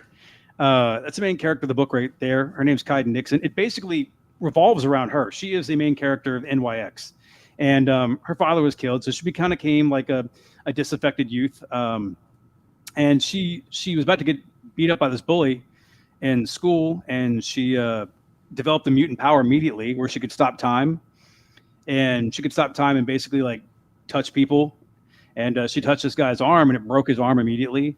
So anyway, she got in trouble for it, and a couple of days later this guy came back to school and like pulled a gun on her, and so she stopped time again. Brand new mutant power. And the guy shot the bullet, but it shot the teacher behind her, thus messing up the teacher's life. Anyway, so she basically runs away, and in the 3rd issue, you come across, this is the part that's weird, y'all. Like Laura Kinney's first introduction into the Marvel Universe is she's a prostitute. There's no way around it. There's no backstory to it at all. she's on a bed. She just had sex with somebody, and she's fucking slashed the shit out of the guy's back. The guy even makes a quote like, "You're the best at what you do," which is a direct Wolverine quote. You know. And how old is she supposed to be? Bro, she's like 11? She may be 14. Like, and the part is so, again, like, this makes me feel weird because like I really do love this series. I think it's a very good series, but she's young, dude. I mean, like, even in 2003, it should have been a little bit like, she's very young. She doesn't say anything at all in the issue. And basically the girl Kaiden Nixon is like, her dead dad talks to her as a spectral form and tells Kaiden Nixon to find her, and she finds her in the next book, and she's sitting there on the bed with this dead guy in front of her that you presume that X-23 is killed. Then the book kind of takes a turn where X-23's pimp, I mean, I can't even believe I'm saying this. Like, I mean, X-23's pimp wants her back, you know, and now X-23. They always do. Yeah. His name's like Big Daddy too. It's like, and the drawing is so like interesting. But at the same time, you kind of feel sleazy because like issue with Walk says right here. Hold on a second here. Let me read this real quick. The first issue threw me off because I felt like there was a bunch of unnecessary panty shots of teenage girls. He's 100% right. It's drawn very provocative. I don't know what else to say. Like, I would say that, like, if you read this book when it came out and your mom walked in the bedroom and saw you reading it, you would get in trouble. She'd be like, what is this smut you're reading? But it's weird because, like, it is that, but it isn't. It's telling the story around what you're looking at. But I felt like Marvel felt like they had to be more provocative. But there's no way of getting around the fact that this girl is young. All of the girls are in high school, and they're not seniors. They're young. So then you have it kind of goes on where it takes this turn where Big Daddy wants X-23 back because he owns her, she's property, and they meet a few extra people, and then eventually X-23 pops her claws, but they also meet this what's her name, Tatiana, I think her name is. She has like this mutant power where like if she gets animal blood on her, she can turn into the animal. And she was in high school helping a little puppy, and she got the puppy blood on her, and she turned into like this big werewolf-looking dog in high school, you know. And then people were like throwing rocks at her and trying to kill her because she's a mutant. You know, it's very much so. But it deals with broken families. It deals with runaways. It deals with drug sales. There is a homosexual slur in the book very early on. Katiana, yeah, Tatiana was her name, but when she turned into a cat, they called her Katiana. But it throws you off because there's like there is a homosexual slur right in the very beginning of the book, and you're like, whoa. Oh, it was 2003. So yeah, 2003. Yeah. Mm-hmm. So I mean, it was okay then. But it wasn't really like there's so much like, but then there's drug references. There's like they use the word slut a few times. You know, like there's a sexual scene happening between a mother and her boyfriend that one of the people walks in on. It's a very intense 7 books, and the showdown, the culmination is literally a showdown with a pimp in a park. You know, one of the characters is so depressed she like slits her wrists in a bathtub, and they show one of the kids finding her. It's intense, y'all, and it's crazy. Cool. And so it is. And like if you were to able to get a copy of all these books, which we'll get into next, you would see that this book is like got a really cool story. But you do, like Walk said, you do kind of feel icky reading it because it definitely feels like you're watching a book with a bunch of young girls who are partying. And again, man, the weirdest part is the X-23 part in her very first pages where she is clearly a prostitute that just had sex with the John. And like that's how if you read it, Chris Hansen walks in from like To Catch a Predator. yeah, exactly. But you do. But here's the thing, you guys, and I want to gush on X-23 for a second, is the fact that she's a very, very cool character. She doesn't. They never need to change her in the books or in movies. And as far as I know, God damn it, she's like the only character I know who they've aged through the books. She's literally gotten older. Yeah. They didn't keep her this little 14-year-old girl. She had like 2 or 3 Good. Did you like how they portrayed her in Logan? I have to watch it again. I watched it once on whiskey. I remember On whiskey. always. I remember when I saw her come out and she was aggressive. I was like, yeah. And I thought it was interesting. They took her as a very young teenager there, very young. Yeah, she was 11, I think that again, that makes you wonder. Source material. How old was she? You know, like.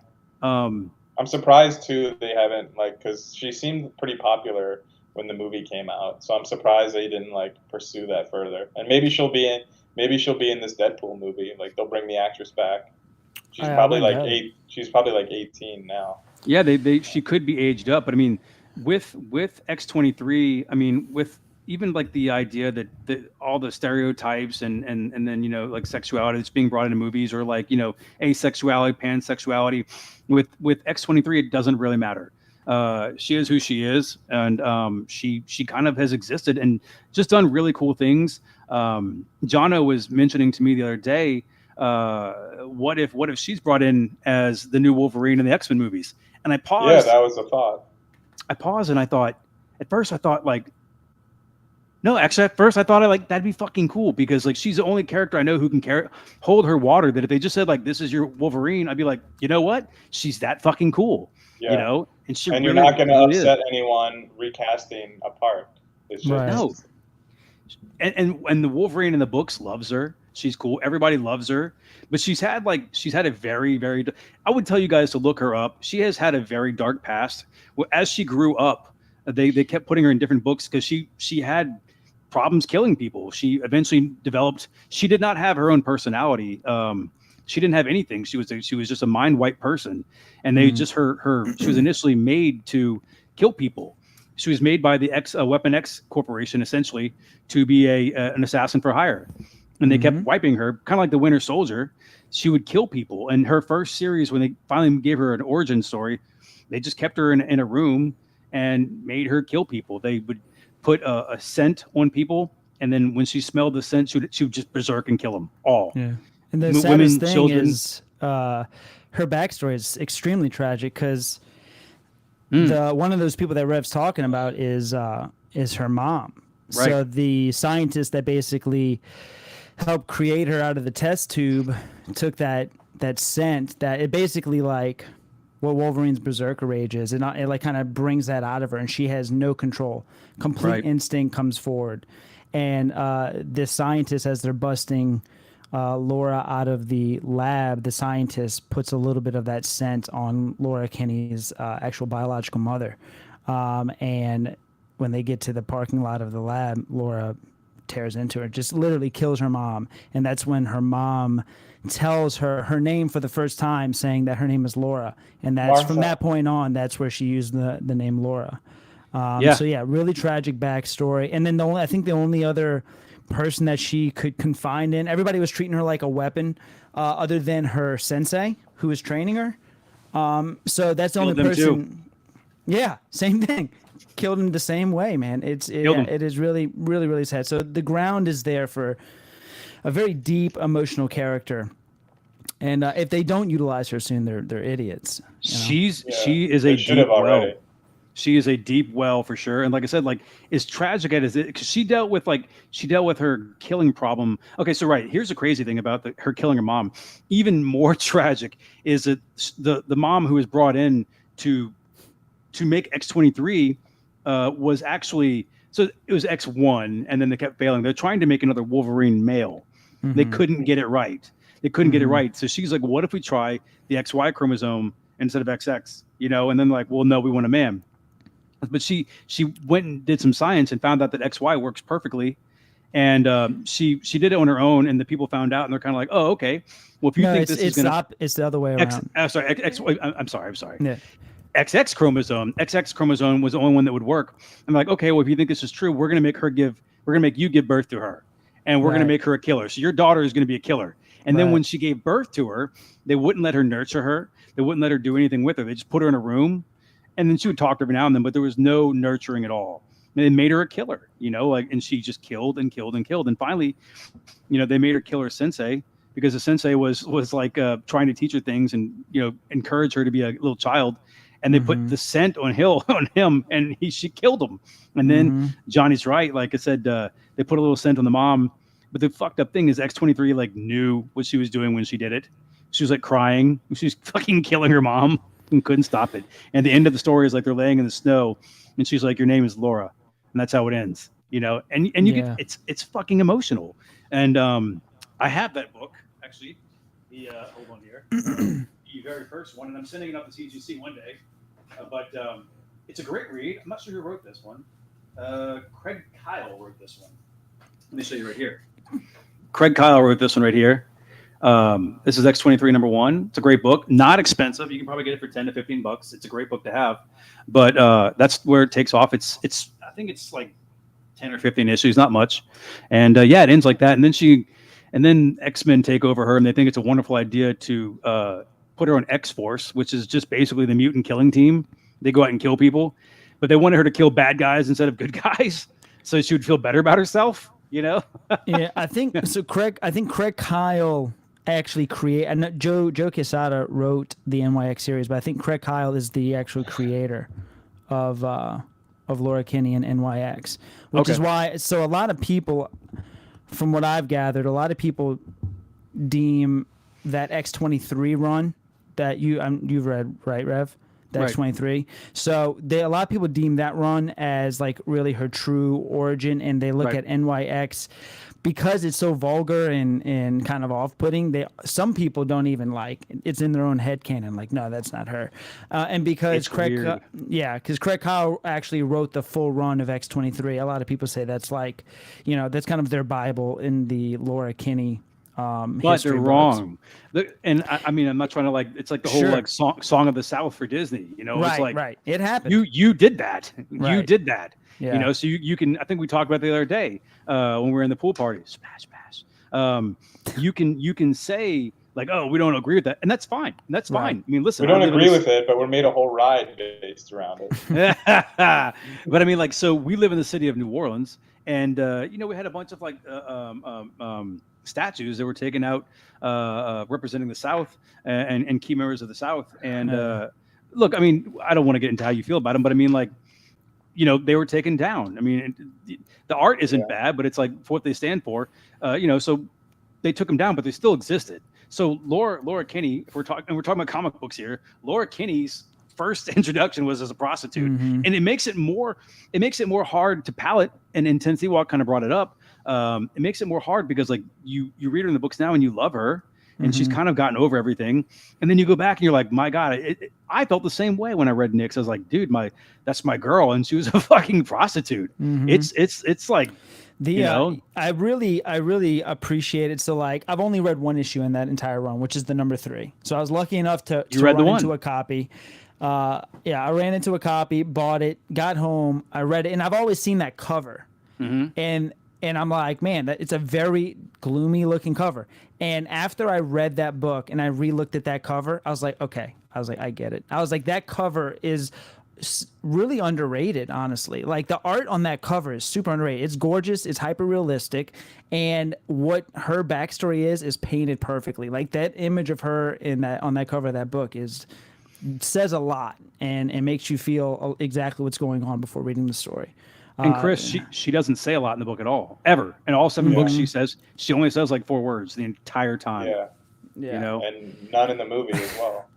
What's funny is, when they brought Claremont back, so in X-23, she meets Logan, she meets Wolverine, and then they're like, yeah, Chris Claremont, come back for issue 450 of X-Men.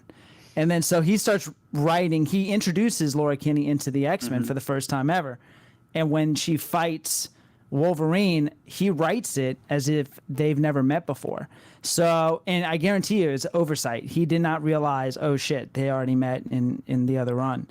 So when they redid the next Weapon X or Laura Kinney line, they had to make this whole storyline where there was a phone call between her and Wolverine. It was like, yeah, we had to, we couldn't let anybody know that we had already known each other, and it was a big plot. So basically, Claremont retconned it, and then they had to retcon Chris Claremont's retcon.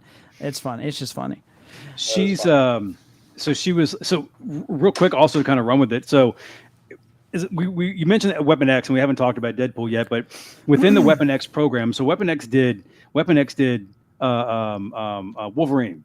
Okay, and then they came back and they re-engineered Laura Kinney. Okay, and then they said to themselves, like, all right, cool, women work. So then they started making X-24, 25, 26, 27, 28. They started making them. None of them were as good as Laura Kinney. They all had different powers. Laura Kinney has like 2 claws on her hands and 1 claw on her feet. And then like they all had like the ability to heal, but they all had different things going on around the Wolverine idea. And then there's another guy named Dakin who is Wolverine's son, but he's not. He was also made with the genes. But all of this brings me to Gabby. They're all the same person, by the way, but they're all different. But it's widely assumed that X-23's sister is this little girl named Gabby. I don't know if she's like X-24, 27. She's like X-30. But she's got I'm going to say stupid, but it sounds like she's got a good heart, and she wants to be a good person. There it is. That's the first of Gabby right there, all new Wolverine. But Gabby is Laura's moral compass. Like when Laura is like in a bad way, Gabby's like, let's go have some birthday cake, and she's got a little pet honey badger and things like that. I mean, if you love X-23 or Laura Kinney, my God, dude, you'll love Gabrielle Kinney. She is so cool.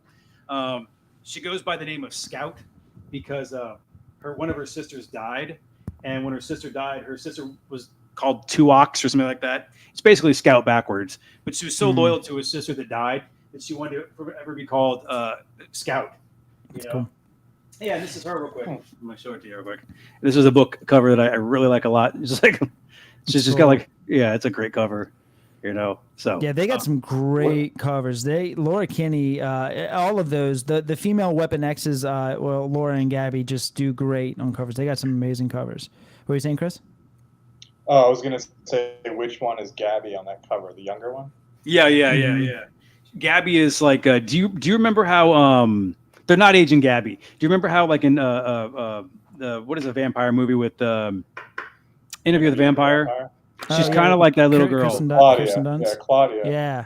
They're not aging her, which is great because she throws temper tantrums and gets super emotional, but again, the old heart of gold. Well, that's also, I mean, in that story, Claudia is like 70 years old, but looks like an 11-year-old. So all the guys, all these creepy old men are always trying to take advantage of her. Is that sort of what's happening in the NYX comic? Like she looks like she's a teen, but is she actually way older than that? No, she's not. She's not, because in this book that I have here, it happens before that even comes on. Like the book, the X-23 happens before NYX, and she doesn't get out of this book old at all. So no, again, I'll be right back. Yeah, no problem.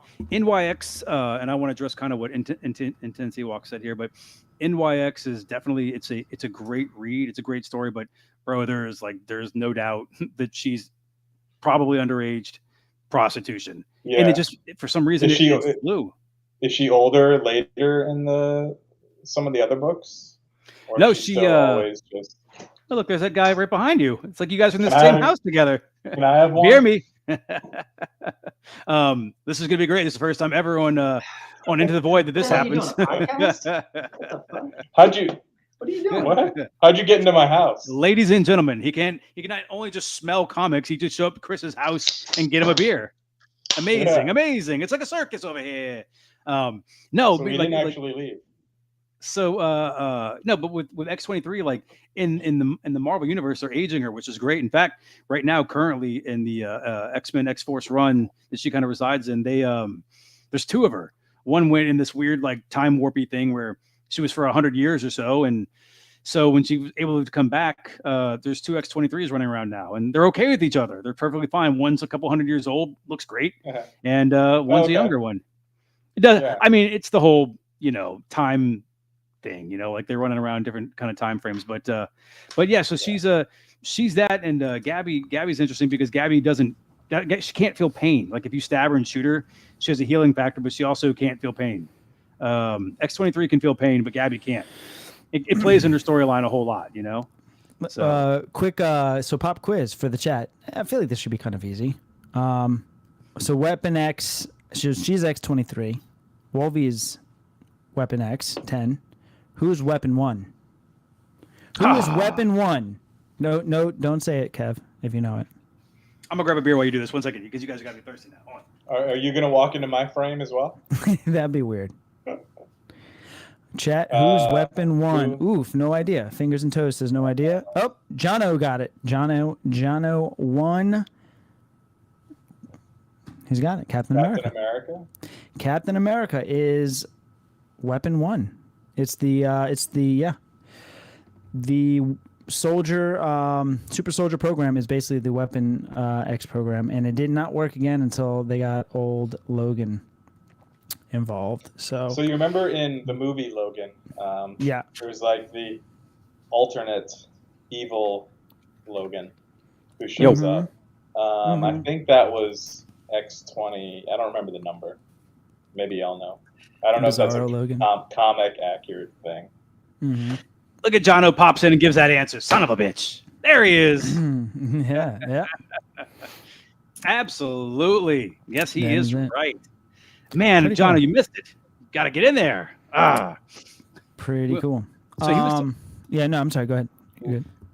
Did I just walk away and I come back like I own the joint? I wanted to do this real quick here, like what Intense Ewok was saying. So he's like, so reading current runs like X-Force and X-Men, as well as the miniseries of X-23 Regenesis, it was weird to see Laura portrayed the way she was in New York. Real quick, yeah, she's a New York kid for sure. In NYX. Yeah, it says NYX. That's what I was talking about. I'm sorry, you're right. That's what I was talking about earlier. It's like it's hard to see her now, and then you go back and you're like, because Waka only knows her now currently. But then I was like, hey, we're going to be reading this book for the show. And he went back and read it. And he's like, yeah, it's hard. But again, like I said, she was like a prostitute, you know, and it's weird. It's kind of, and so John said that the X-23 series is just trying to push the NYX series out of the way and act like the X-23 series is really where it starts. When it's not, you know? Yeah, for sure. They're trying to cancel the NYX. But that book, if you want to talk money market and things like that, Chris, NYX number 3, God, it's John, and maybe you can back me up. It is like gold, dude. That book doesn't drop at all. It stays pretty solid. Yeah, it's weird. I like it went stupid high for the. Actually, let's take a look. Let's just take a look at this really quick. So NYX number 3.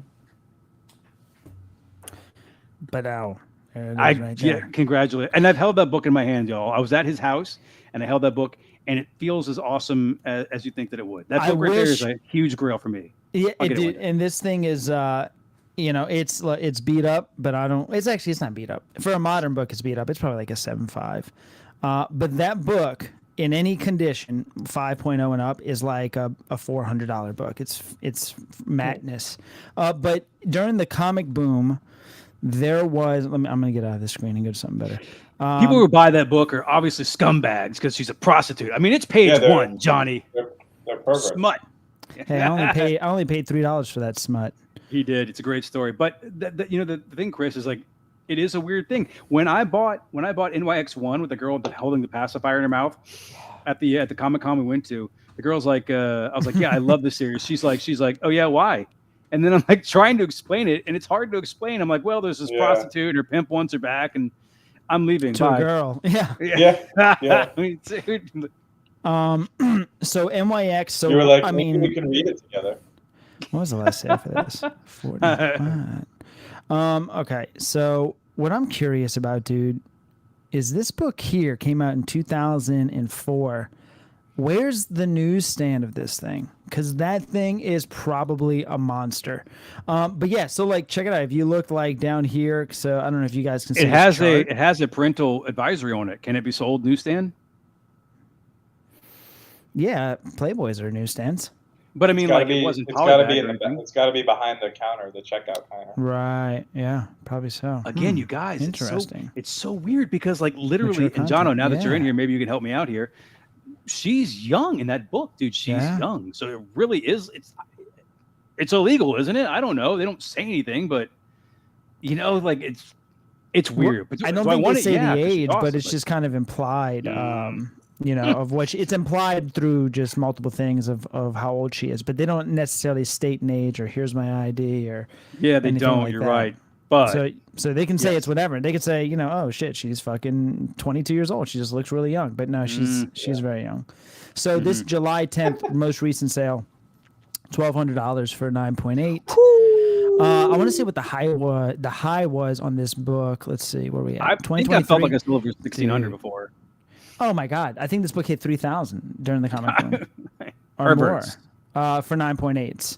And what's crazy is it's always selling every month. There's, all right, now 2022. I'm gonna go all the way back here. Fingers and toes. Wait, watch. Take a look. Damn. 1.2. No, what's the high point in that book? Yeah. Johnny just said $3,000. $3,000. Dude, look, yeah, I guarantee you, maybe even more. Is there any way to read this other than these issues? Marvel Unlimited. Marvel Unlimited. That's why I read it. Oh, the digital. 2,200 in September of 2021. That might be the high. How much? 2,200. That's ridiculous for modern books. Oh wait, hold on. Here you go. August 3,000 best offer. So that was probably, 2,500. Yeah, that was probably $2,500. Wow. And now August of 22. Yeah, no, of 21 during the comic boom. Yeah. Mm-hmm. Isn't it crazy that we were alive for what is known as the comic boom? Like there was not a, it's just like the people that were alive for the Superman, the whole Death of Superman comic crash in the 90s. Like we were alive for the comic boom. Shit got crazy. I mean, I was alive for the Superman thing. Yeah, we all were for that, but that's not something like you're kind of like proud to be alive for. It's weird because it was in a time where like there was such like tumult and people were like sick and dying, but it was weird because like we were all staying home, just trading comics and things like that. Look, staying home for COVID is what got me back into comic books. I mean, like I couldn't go out, I couldn't do things, and it's kind of like I had a guy on Instagram who was trying to peddle me all the old books I had, and I was like, I missed this, and like I started reading, and I'm like, God, I really enjoyed this, and it really brought back that nostalgia wave. And now here I am in a room filled of cardboard boxes with pieces of paper. Yeah, man. It for sure. That's how a lot of people definitely got into this. So hold on. So there's some other variants. So I'm not seeing any other variants of NYX. I didn't think there was. I've never seen another one. What is this? Rose Besh. This is a Rose Besh variant. It's a different series altogether. Yeah, that's weird. It's also smutty. It's very smutty. Mm-hmm. I'm here. Your Christian moral compass right here. Smut. I'm watching you. This is a massive book too. This one right here is really gone up a lot. Let's see what this one is. So this is number 4. Then the very next issue, 9/8. It's a $300 book. In that issue right there, the reason. So first of all, okay, so it's they're going to say like, oh, it's the first appearance of Tatiana. Yes. But what's really going on in that issue, because I kind of had to try and figure out why that issue was so important. It's the second cover appearance of Laura Kinney, but also in the book, she's very like undressed and like that's when you think that she killed the person, but the guy killed himself because he realized that he was basically having sex with an underage girl. He's like, what will my wife and my kids think? And then he stabs himself in the stomach and dies. Yeah. And then Kaiden Nixon walks in on him with the school teacher and on her, and then she's sitting on the bed and she's like, hi. She's covered in blood, her claws are popped, but she's very like, she's even more provocative in this book than she was in number 3. Yeah. So it's weird, dude. I mean, I can't say that for a fact, but I mean, like, I don't know, I kind of feel it anyway. Yeah. I want it. Yeah. There's some pretty crazy variants too for NYX or for Laura Kinney. There's a crazy X-Force variant. Do you know which one that one is? Where she's got the fangs and it's very black and white. Well, like a lot of those X-Force covers are. Yes. You know which one I'm talking about? She's on the corner. It's a Gabriel Deodato. She's hanging from the top of the rooftop and she's on the corner of the rooftop. Let me see. There's a bunch. Listen, nobody shows like Laura Kinney in a fucking book cover. They're great. Her covers are great. I have a ton of them. I might have a screenshot of it. I was looking at some of the market report ones. No. Oh yeah, here it is. Okay, it's X23 number 2, Mike Mayu variant. Let's check that out. That thing is crazy. We would do market report on that. Hang tight. Mike Mayu is hit or miss for me because that dude either does really good work or it's so fake looking that like it doesn't even look like a draw, or actually maybe it's so real looking it doesn't even look like artwork. It just looks What's like this? Mike Mayu is a hit or miss because like he does this thing. So in Photoshop, when you do digital art, you can choose certain textures. So like let's say if you're painting a plate of steel, you can actually even copy and paste from a photo of a steel plate. You can take that and turn it into almost like a color and color in this real looking steel. So Mike Mayu does a lot of this copy and pasting of actual real life textures. And there is a certain of art that goes into that, and it's really cool. But some of his artwork, I'm just like, that doesn't even look like art. It just looks like a photo of something, like, and not in a good way. But it's That's that guy number who 2. did number 2. Yeah, X23 number 2. I've read them all. Is it the ones that got little bubbles in the cover or something like that, or? Let's see, where is it? It's not that one there. Look, a really good series, y'all. Y'all would actually really enjoy that book as well. It kind of follows through the whole process, and obviously, yeah, okay. This thing is a monster. If you ever see that, I have a few other versions of that. If that's not the real one, I have some homage stuff to that one. You know. Yeah, that's a that badass cover. That cover is a few different times. Almost like Sin City, sort of. Very cool. Yeah. It is, yeah. Mm-hmm. It's very a lot. That entire, or was this around the X-Force? Same time as X-Force, Kev? Yeah, that's the X-Force costume she's wearing there. Yeah, they're black, red, and white. Right. So their whole theme is kind of look up X-Force 1. You'll see what I'm talking about. Again, Marvel was in a weird place where they were like X-Force. Everybody's wearing black, white, and red, and it was a kill squad. They put her on the kill squad. It's Wolverine, Archangel, her. And somebody else, I forgot who, but yeah, it's just a fucking kill squad, and she's on it, and it's a lot of killing. They have a lot. Those covers. They also had a weird 3-issue series called Blood and Sex between Wolverine and Domino. Oh yeah, you know, and I have that's cool. Gabriel Del Otto does all the covers, but yeah, look, same thing. They kill a bunch of people and have a bunch of sex in blood. You'd love it, Chris. Let's see. Yeah, X-Force. Yeah, a lot of good covers on that series. A lot of good covers. Yeah, look at this. This is pretty tight. That's number 1. Yeah, that's cool. Warpath. Cool. What's his name? It's yeah, but look at him. Yeah, they were a fucking kill squad. Mm-hmm. That's what they did.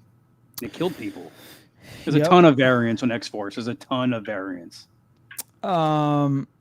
So yeah, I would try to do a little market report, but I couldn't transfer slides from my phone to the computer here. But I tell you what, let's do this together. Let's do a little. You can see the screen, right? You got a good view.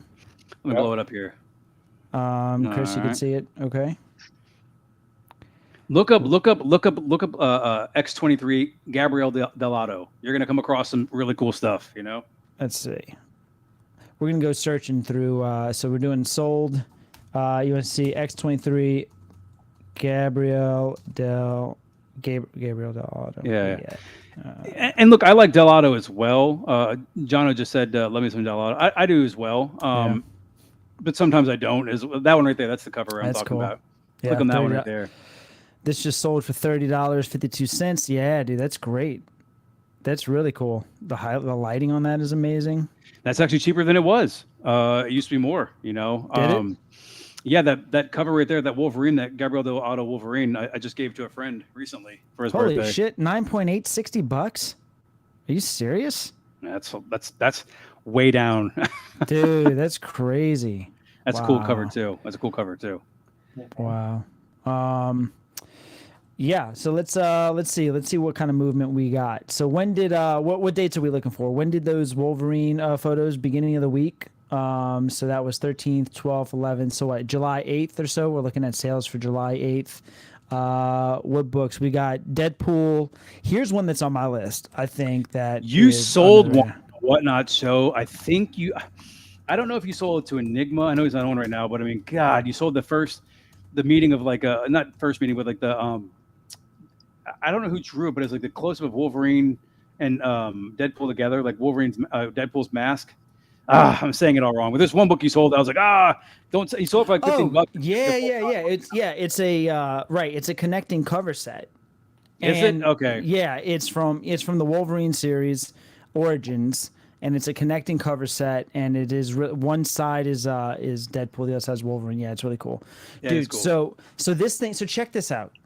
So you've got a raw copy here of the Circle Chase. This is not his. This is Deadpool's first ongoing series. So there's a difference between these two books here. What's on screen is his first solo series. This is ongoing series. This one. What's the difference, Johnny? Well, this is the solo series is 4 issues. This is like goes up to like 70 issues ongoing. So limited series is like 4 issues, but this demands way more on the market, even though the one that's on screen right now came out first. But here's what I love. What I love is the newsstand of this. This thing sold here for $20. So here's what's crazy. Look at this. All right, it's got some spine ticks. It's not gonna get a 9.8, but there's way lesser numbers of these newsstands on this book. That's a newsstands. Newsstands. Look at you. Read that X3, X23, and now you're all fucked up, man. Bro, Look at X3. Look at this. 9.8 newsstand, $700. I am looking for newsstands of this book. You know, it's crazy. There's still one sitting at our LCS for $15 in the back. Remember that? So we saw it. And we're like, there it is. Not a newsstand, though, huh? It's not a newsstand. But the thing with that cover right there that makes it even harder and weirder is it's embossed. It's like a it's not a flat cover. It's embossed. So yeah, it's harder to catch in good condition for sure. You know, no doubt. I have if anybody's interested, I have a 9.8 of this that I'm selling. DM me on Instagram if you're interested. Of that book? Yeah. Mm-hmm. Oh, I thought you were looking for one. No, a newsstand. He wants a newsstand. Listen, Johnny's going to go for the highest, most rare stuff, no matter what, and he's going to try and get it for a deal, which I'm sure he will. But yeah, the newsstand is harder to get, obviously. So, Chris, a newsstand. Here's the difference. So, see this? See at the bottom here, how it says on the barcode it says direct. Yeah. Okay, so you see on this photo here, see how in the barcode there's nothing. That's a newsstand copy. So what that means is that it was out on the shelves. Well, no, it's on a different type of shelf. This book was on the shelf of a newsstand. So it was basically marketed to people that don't collect comic books. Direct editions means they went straight to a comic shop. So the people that are buying these comics from a comic shop are going to preserve them better. If you bought it off a newsstand, the chances are you read it. So what would an example be of a newsstand? Like an actual, like a booth on a street? Yeah. Newsstand. Remember where you remember by what is it? Pacino's? Across the street. Yeah, remember that used to be a newsstand? Dude, I always think of that place and I'm like, dude, I wish I can go back in time and rummage through that in certain months and years that I know certain books came out. And so perfect example. That's a newsstand. Not so save the world. They're just trying to advertise it to the random guy picking up a newspaper. Yeah, well, not really, but like that's where comics started. That's their original place of origin. That's where they were sold at. And then eventually in the 70s, they started creating comic shops.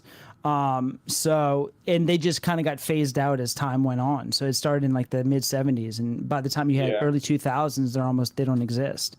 Are there still newsstands copies now of things? No, they phased out in about 2011, 2012. They phased out. Okay.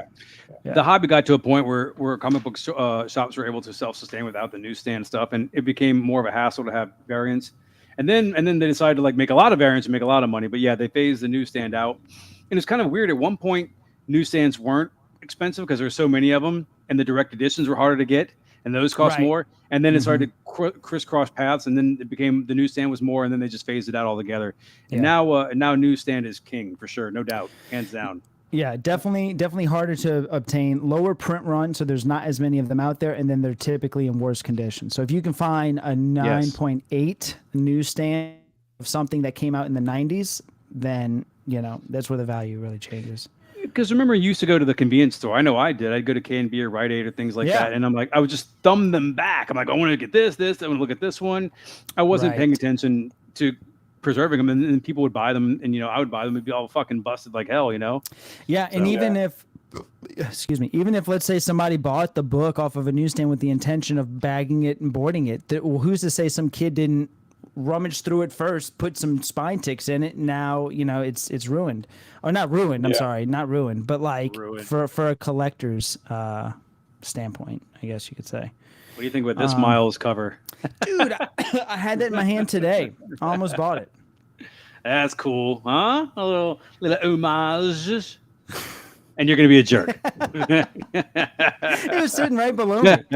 I could not. I was saying on the video that's coming out Sunday, I love that the tattoos are not in this for the reason that I don't want to slab it. You know what I'm saying? Do you have the newest Immortal X-Men with Doug on the cover? Hold on. You do not. You're a liar. You're not reading that. Here it is, right here. No. Oh, Lethal Protector. I need to have something to show too. Show your giant Wolverine comic that you just showed. I was gonna pull this one. I was gonna pull this thing off the wall, but it's like stuck on there. Because Chris. So real quick, only if you're in a place where there are books anywhere near you. What if you now go into the other room where Johnny is, and we can see you in that one? Yeah. Chris, the artwork. Watch, I'm gonna show you something kind of cool. Show the artwork that you got from Hugh. Can I send this to CGC? From Joe Quesada. There you go. Now you see the trade dress. The words on the top. Yeah. Modeled after this. Yeah. There it is. Yeah. Boom. Pretty cool. Pretty cool. Which one's more on the open market? And go. Which one's what? You can't see that thing that Chris has got in his hands worth way more. Absolutely. Than that. Jesus Christ. Hey, Jono's got a good question there. How are things looking for number 88? Yeah, I was looking at that. That's a $50 book all day. But remember when the movie was announced with Wolverine? Remember that comic book shot up pretty quick? It did. Because right around the time an Eminem book went out too. It's funny. Dude, I found at More Fun comic shop, I found 3 of those, and one was a newsstand, and I sold the newsstand. It wasn't in great condition, but I sold it on Whatnot. Maybe I think that night actually we had a Whatnot show. And that thing is, I still don't get the difference between the deluxe on that book, the non-deluxe. Do y'all? Can somebody explain that to me? Apparently there's a deluxe version, there's a newsstand version, and then there's a regular version. I don't see the difference. But I think the non-deluxe is actually more rare and holds more dollar. But yeah, let's there's something on the inside? No. Wolverine 88. Let's check it out. See what's going on. There it is. Look at this. High grade copy sold for $73.75. Is it that high? So you guys, just so if you don't know out there in internet world, this is the very first meeting of Wolverine and Deadpool. There it is. I have a feling they're going to do this exact pose. Well, they kind of did it in those behind the scenes photos, except it was Deadpool in the air. Yeah. That'd be cool. And this is not high grade because look at the corners. Oh, wow. Yeah. So this sold for $75 raw, probably a 7580 copy maybe. Here's another one, $40. This is a steal, probably. God, I keep thinking about those boots he's wearing, though. Oh yeah, the stripper boots. Dude, why? And then they made his. Oh, look, and then click at Wolverine #1. Yeah. So all you guys out there, I don't know if you go look at his face. Okay, look at real quick. John Buscema, who wrote that? Buscemi, not John Buscema. Sal Buscema. Sal Buscema. I think he's an artist. Anyway, for some reason, you guys, in the Wolverine series, in the first 3 or 4 books, no matter what, if he was in the sun, he had his eyes shaded like that. It was so weird. Yeah. Like his eyes, he wasn't wearing a mask or anything. They just made his eyes all like shadowy like that. Right. But he was like in a bar with his eyes. Maybe he did like face paint. No, I mean, I think they were just making like he was like dark or something. I don't know, but it's very like it kind of reminds me of whatchamacallit, like tribesy or like Indian, you know. But he wasn't. But he wasn't. I mean, I hear you. He was just like, I had this book, and on the back of this book is a big ass John Byrne drawing of Wolverine. It's black and like brown, you know. Yeah. Yep. I don't care what people said. That run was terrible. Yeah, they got a long time. Yeah, they got some cool books in that run. I mean, like, I'm not talking about the run, but I'm just saying, like, the books. It's a very long run. Jesus, I mean, I didn't think it would be. It started terribly. Even as a kid, I was like, "This is shitty." This book came way down from the comic boom. That book was $100 book raw. Now look at that, man. It's a buyer's market. It is. Ooh, look at this. You know, and the crazy thing is, like, people get mad. They're like, "Oh, it's a buyer's market," and I'm not selling my book because it won't go for as much as I want for it. Well, listen, buddy, it's just going to keep going down. So keep making it a buyer's market, man. You know, and then you can buy the books that you think they're going to be. You know, when things are low, trade up. If you think you can spec on another book that's going to be more expensive one day, go for it. You know, sell the shit that's not selling, and then buy things you think will be good later on. This is the weird spot we're at. Check this out. 7. Fuck, I lost it. I just had it. Hold on. Shit.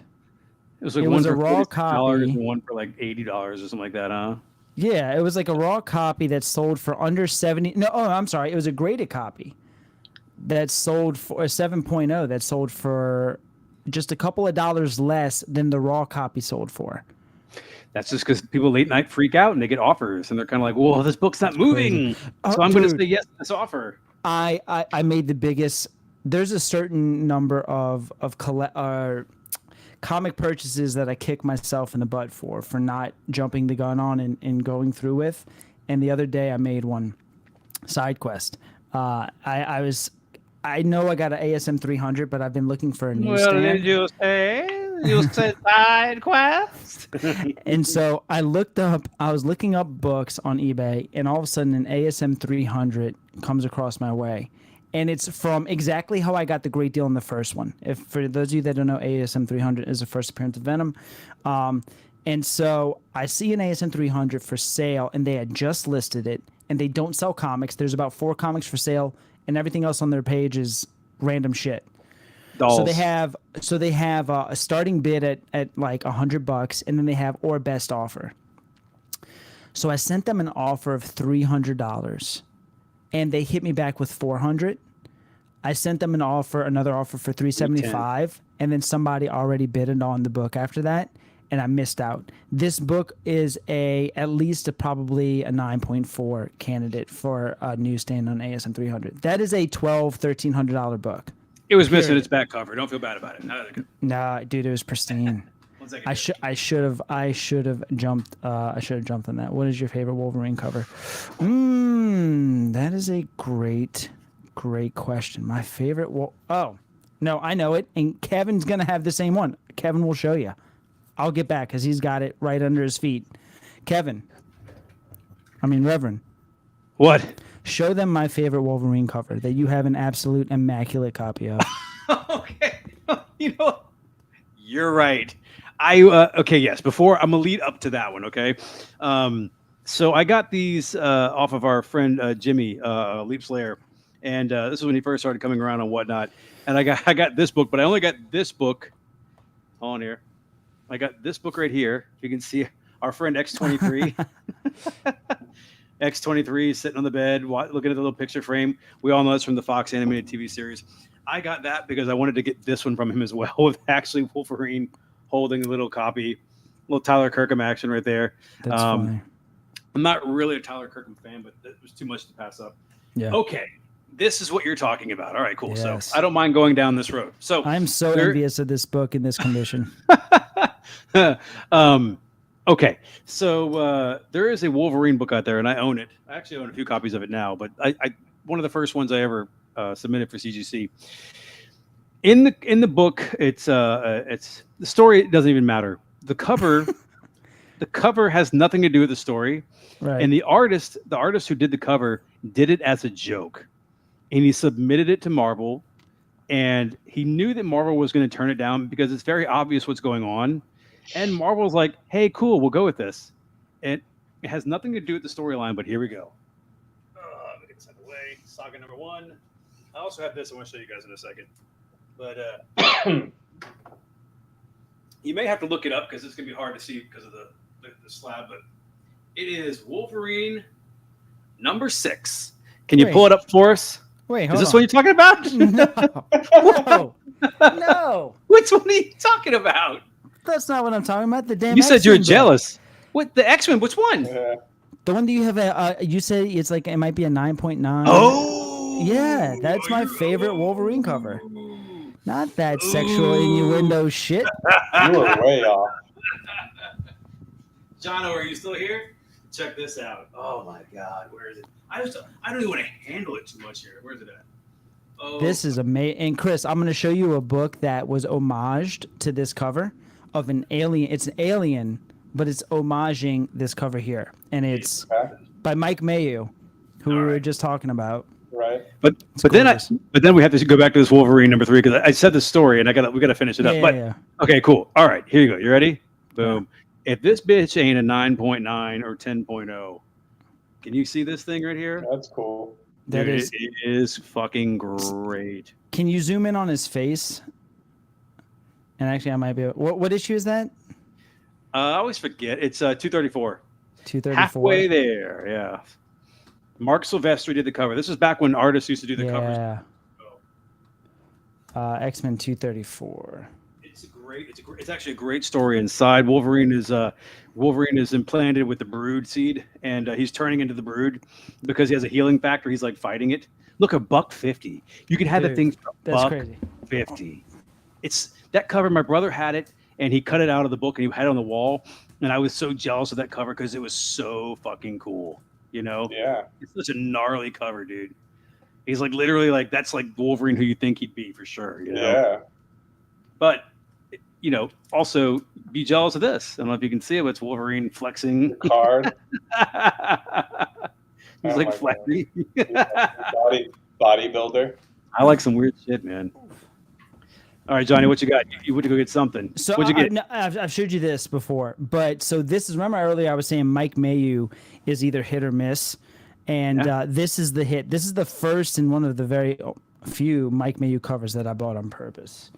So it's an homage to that cover, and it's an alien cover. Yeah, I've seen that. That's great. That's a great book. This thing is freaking gorgeous. That's cool. Yeah, love this thing. So this is I think this was Aliens #1 when they just redid the Mike Mayu after Silvestri. Oh, look, he even wrote at the bottom, Mayu after Silvestri in green. So like he even said like, hey, this is well, now you know. That's what it was. Yeah, that's a really cool cover for sure. You know, love it. And then yeah, go ahead. I was gonna. Can you look at the Wolverine 6? Because I can't tell a story and not finish it. Wolverine 6. Oh yeah. You talking about the what did you call it? What? The what? What did you call it? I was like, no. You're like, get that shit out of here. I thought you were the sexual innuendo. I thought you were envious of mine. Not that one. That's funny, man. Like, the other one. That's why my comics don't sell and yours do, because you're like, what's your most prized Wolverine cover? I'm like, this one. What is that? Wolverine #6, you say? Yeah, you can't miss it. Well, and that's 9.8 you got? It's 9.0. I have a better copy of it. Okay. I spent $30 slabbing a book that's worth nothing. It makes me happy. Yeah, hey, that's literally what all this is about. Hold on. Wolverine. Wait, 6? You sure it's 6? Yeah, 6.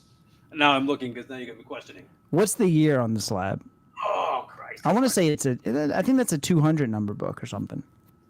Wolverine #6, 03. 2003. Yeah, 2003.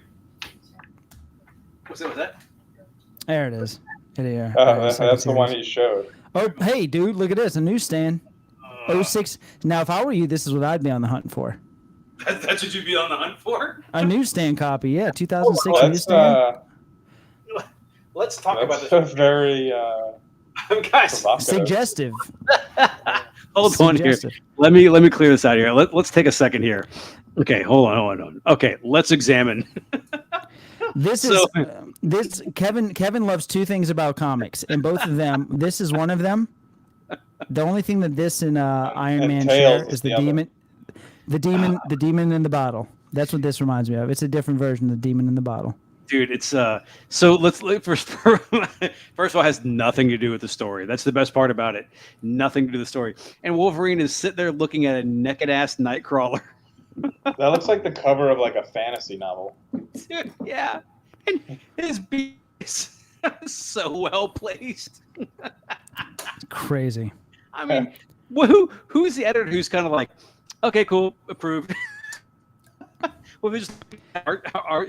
He should have the beer in his lap, like holding it up. That would have been so obvious, but right. Yes.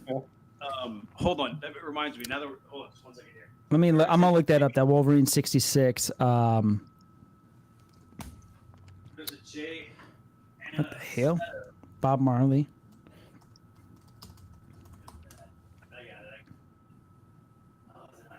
Am I missing something here?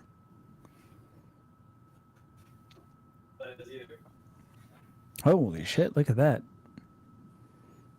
Side quest, Fantastic Four 52, first appearance of the Black Panther. Just sold for $700. No, $635 on a bid. Not bad. Where we at? Wolverine 66. The Bob Marley cover. Wolverine 66, the Bob Marley cover. I typed that into eBay, and it didn't give me anything. Number 66. Maybe. This one? No. Maybe it's not for sale. Not this one. That's not Bob Marley.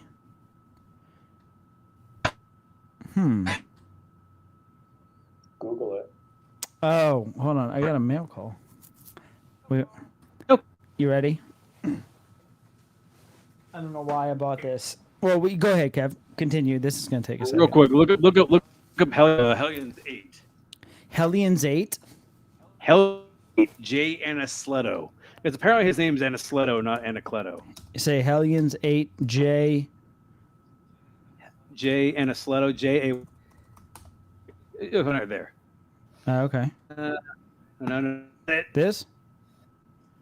But, okay. Oh, yeah. This is what people have. Yeah. Dude, didn't I say something about this and you're like, I didn't even realize. Yeah, you're the one who showed it to me. You guys, look at this. Look at. Oh, you comic book artist, you. I was like, wow, that's suggestive. Yeah, look how Silex got her hand on that sword right in front of Mr. Sinister. Yeah. Come on, dude. Absolutely know what they're doing. This is the same cover artist from The Little Mermaid. Yeah, and the lens flare. The thing is, like, do these things just get approved because, like, look how cool it is? It's got Psylocke and Mr. Sinister on it, But literally, she's just holding this dong, let's be honest here.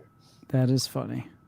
I'm trying to see what Rob is saying with the Wolverine 66 Bob Marley cover. I can't. I just look at 66. Rob fan guy. Rev showed me this one. Yeah, I did. What up, Jimmy? Dewey, just showed some of the books you sold me before. The Wolverines. Oh, Leap Slayer's in the house? He just showed up. What's up? Woo! All right, so that book right there. It's like $50. It's like $50 right now. Yeah. Check this out. This is one I stumbled across, and I didn't realize this. Something if maybe anybody's interested in under the radar kind of stuff here. This is Incredible Hulk and Wolverine issue number 1. So from my knowledge here, this book here is the first American reprint of Hulk 180 and 181. So however you feel about the first appearance of Wolverine, this is both of them in the same book, in the first reprint in America of those two books. And reprints of a lot of lesser keys go for a lot more money. And this thing I just feel like is not acknowledged. I don't know. What do you think, Rev? I think it's weird because you go down this, like I said, it's kind of fun to watch the things you kind of trend on. And you've been going down this reprint thing. And like, I think everybody's initial thing is like, oh, it's a reprint. But then you realize you're holding a reprint from like 1980. And you're kind of like, oh, it's actually still like a 30. Sure. Yeah. Like, oh, it's a reprint still. It's like 30 years old or 40 years old. Yeah. And you're like, wow, it's probably worth something here. And then you look it up and you're like, oh. Sure, and look, grade matters for sure. Like, yeah, reprint, but like, don't just buy any reprint. Like, get one that's in high grade. Because the Spider-Man batch that I'm doing, it's like going to be like 50 books going to CGC, and there's probably about 8 or 9 reprints in that of like major characters, like first American reprint of Kraven, first American reprint of Doc Ock and Electro. And Gwen Stacy. You know, these books haven't seen American shelves until the 60s. So if these things are in 9.8 and they came out in 1983, like, that's a book, you know, and they sell for a couple $100 right now. But I mean, in 10 years from now, that's going to be even better. Well, you have the very first Punisher. It's just Italian, you know, like yeah. What year did it come out? What year did it come out? That one came out in 75. Okay. So what year did the original be in Italian? It's Italian, yeah. Really cool. But what year did the original come out? Is there any sort of market for foreign comics like that? Yes, there is. I love them. I got a few of them. There is a growing market for foreign comics. And so let's check it out. Good question. Amazing Spider-Man 121 is first appearance. Oh, I was talking about Rev. Yeah. Okay. No, I was with you, Chris. So first appearance of, I'm sorry, not 121, 129. That's You're being a jerk to our guest, Johnny. That was rude. He's drinking my beer. Yeah. He's in my house. He's drinking my beer. So 74 is when ASM 129 came out. So Chris, this is the first appearance of the Punisher in comics. If you ever see this book just like this without any other barcode or writing on it, this is a very expensive book, very monumental book. All right. So when you're working with John Barenthal, just go ahead and get a copy from him, please. Oh my God. Yeah, they're crazy. Yeah, I'm just sign it. And then Italian. Luomo Ragno 149. I just picture Johnny like in bed, like sometimes sleeping, and he's just like typing in his finger and he's thinking of things. Luomo Ragno. Mm-hmm. He's learning Italian before bed. Yeah. Luomo Ragno. Or we can do this. Luomo Ragno Punisher book.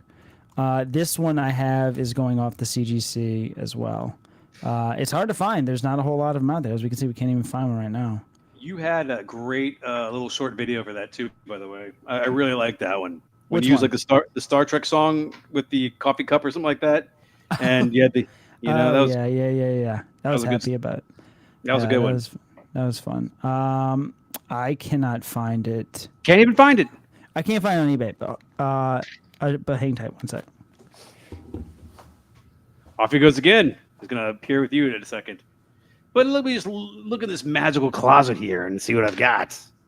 All right, real quick, you guys out there, these people who are in the chat, what are you reading? Let us know, please, in the comments. I'm interested to see.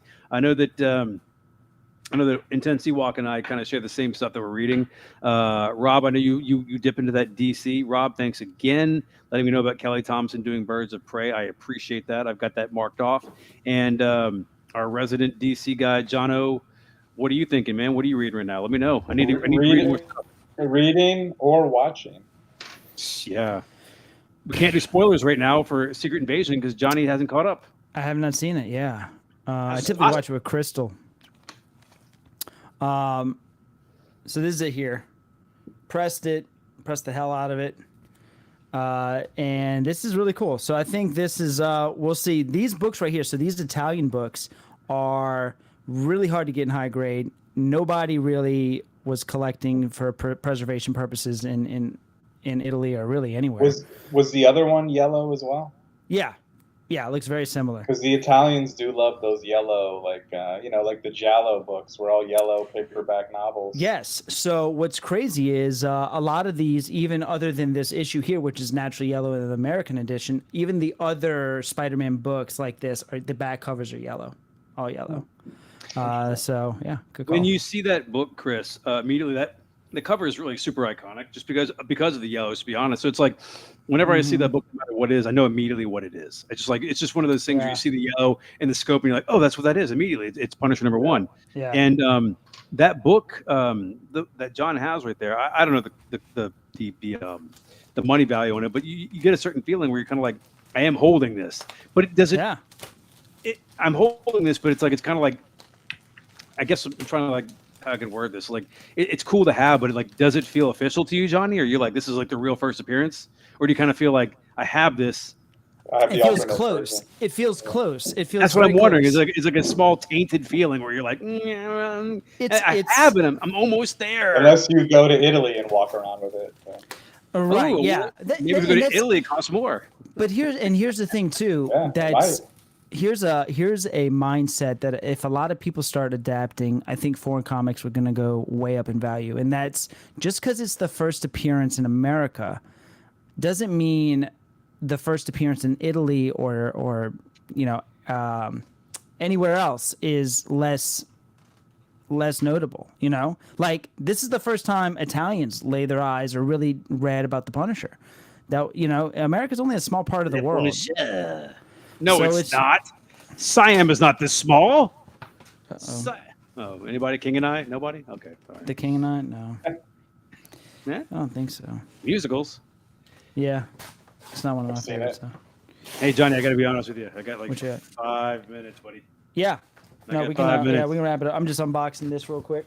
We got an unboxing. All right. We should have a certain bell. Don't we have a ding ding noise? I'm not proud of it. I'm not proud of this. No. Come on. Let's go. What do you mean not proud of it? Well, we're talking about reprints. Can you guess what it is? It's a reprint. No. Fuck. No, I can't get. Bring me the water. Show me the water. Don't bring me the water. Show me.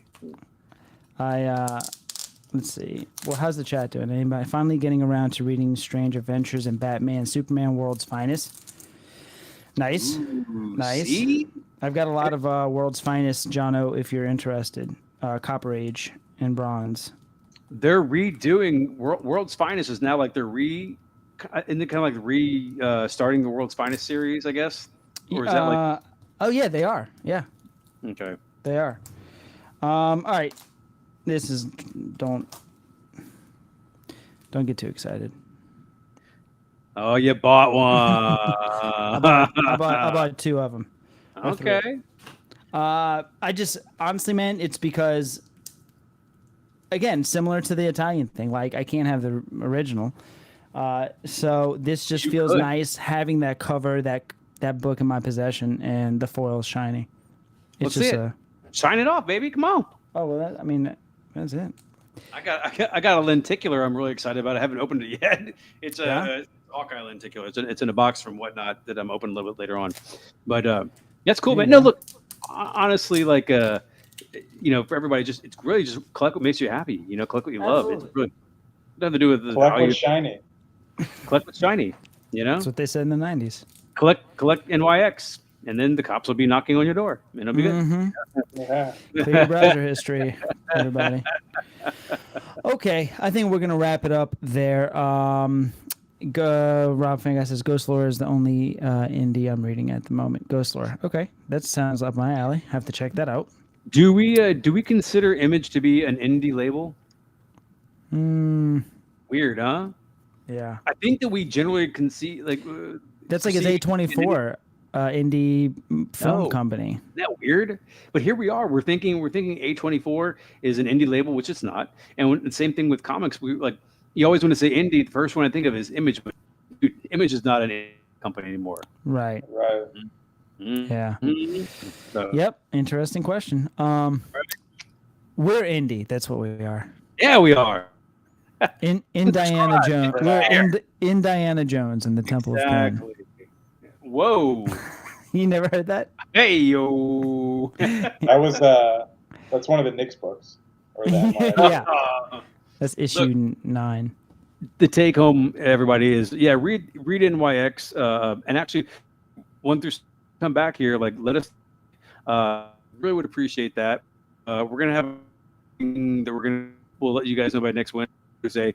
But bring books that you like to our attention. A lot.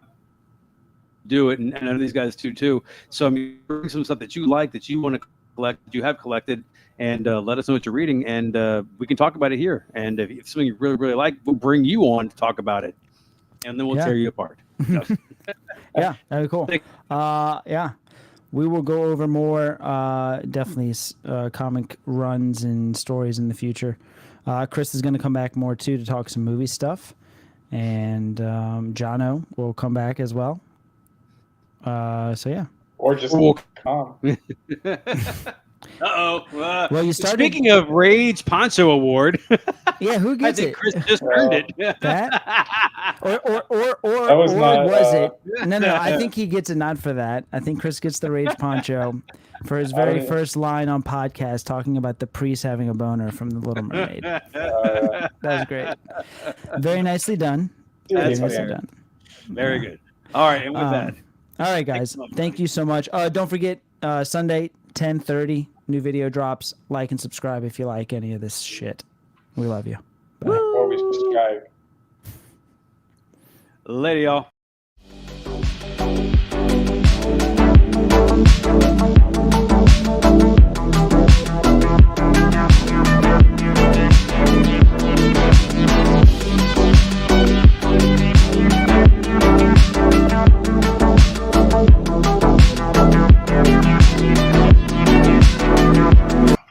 There it is. Done. And I'm not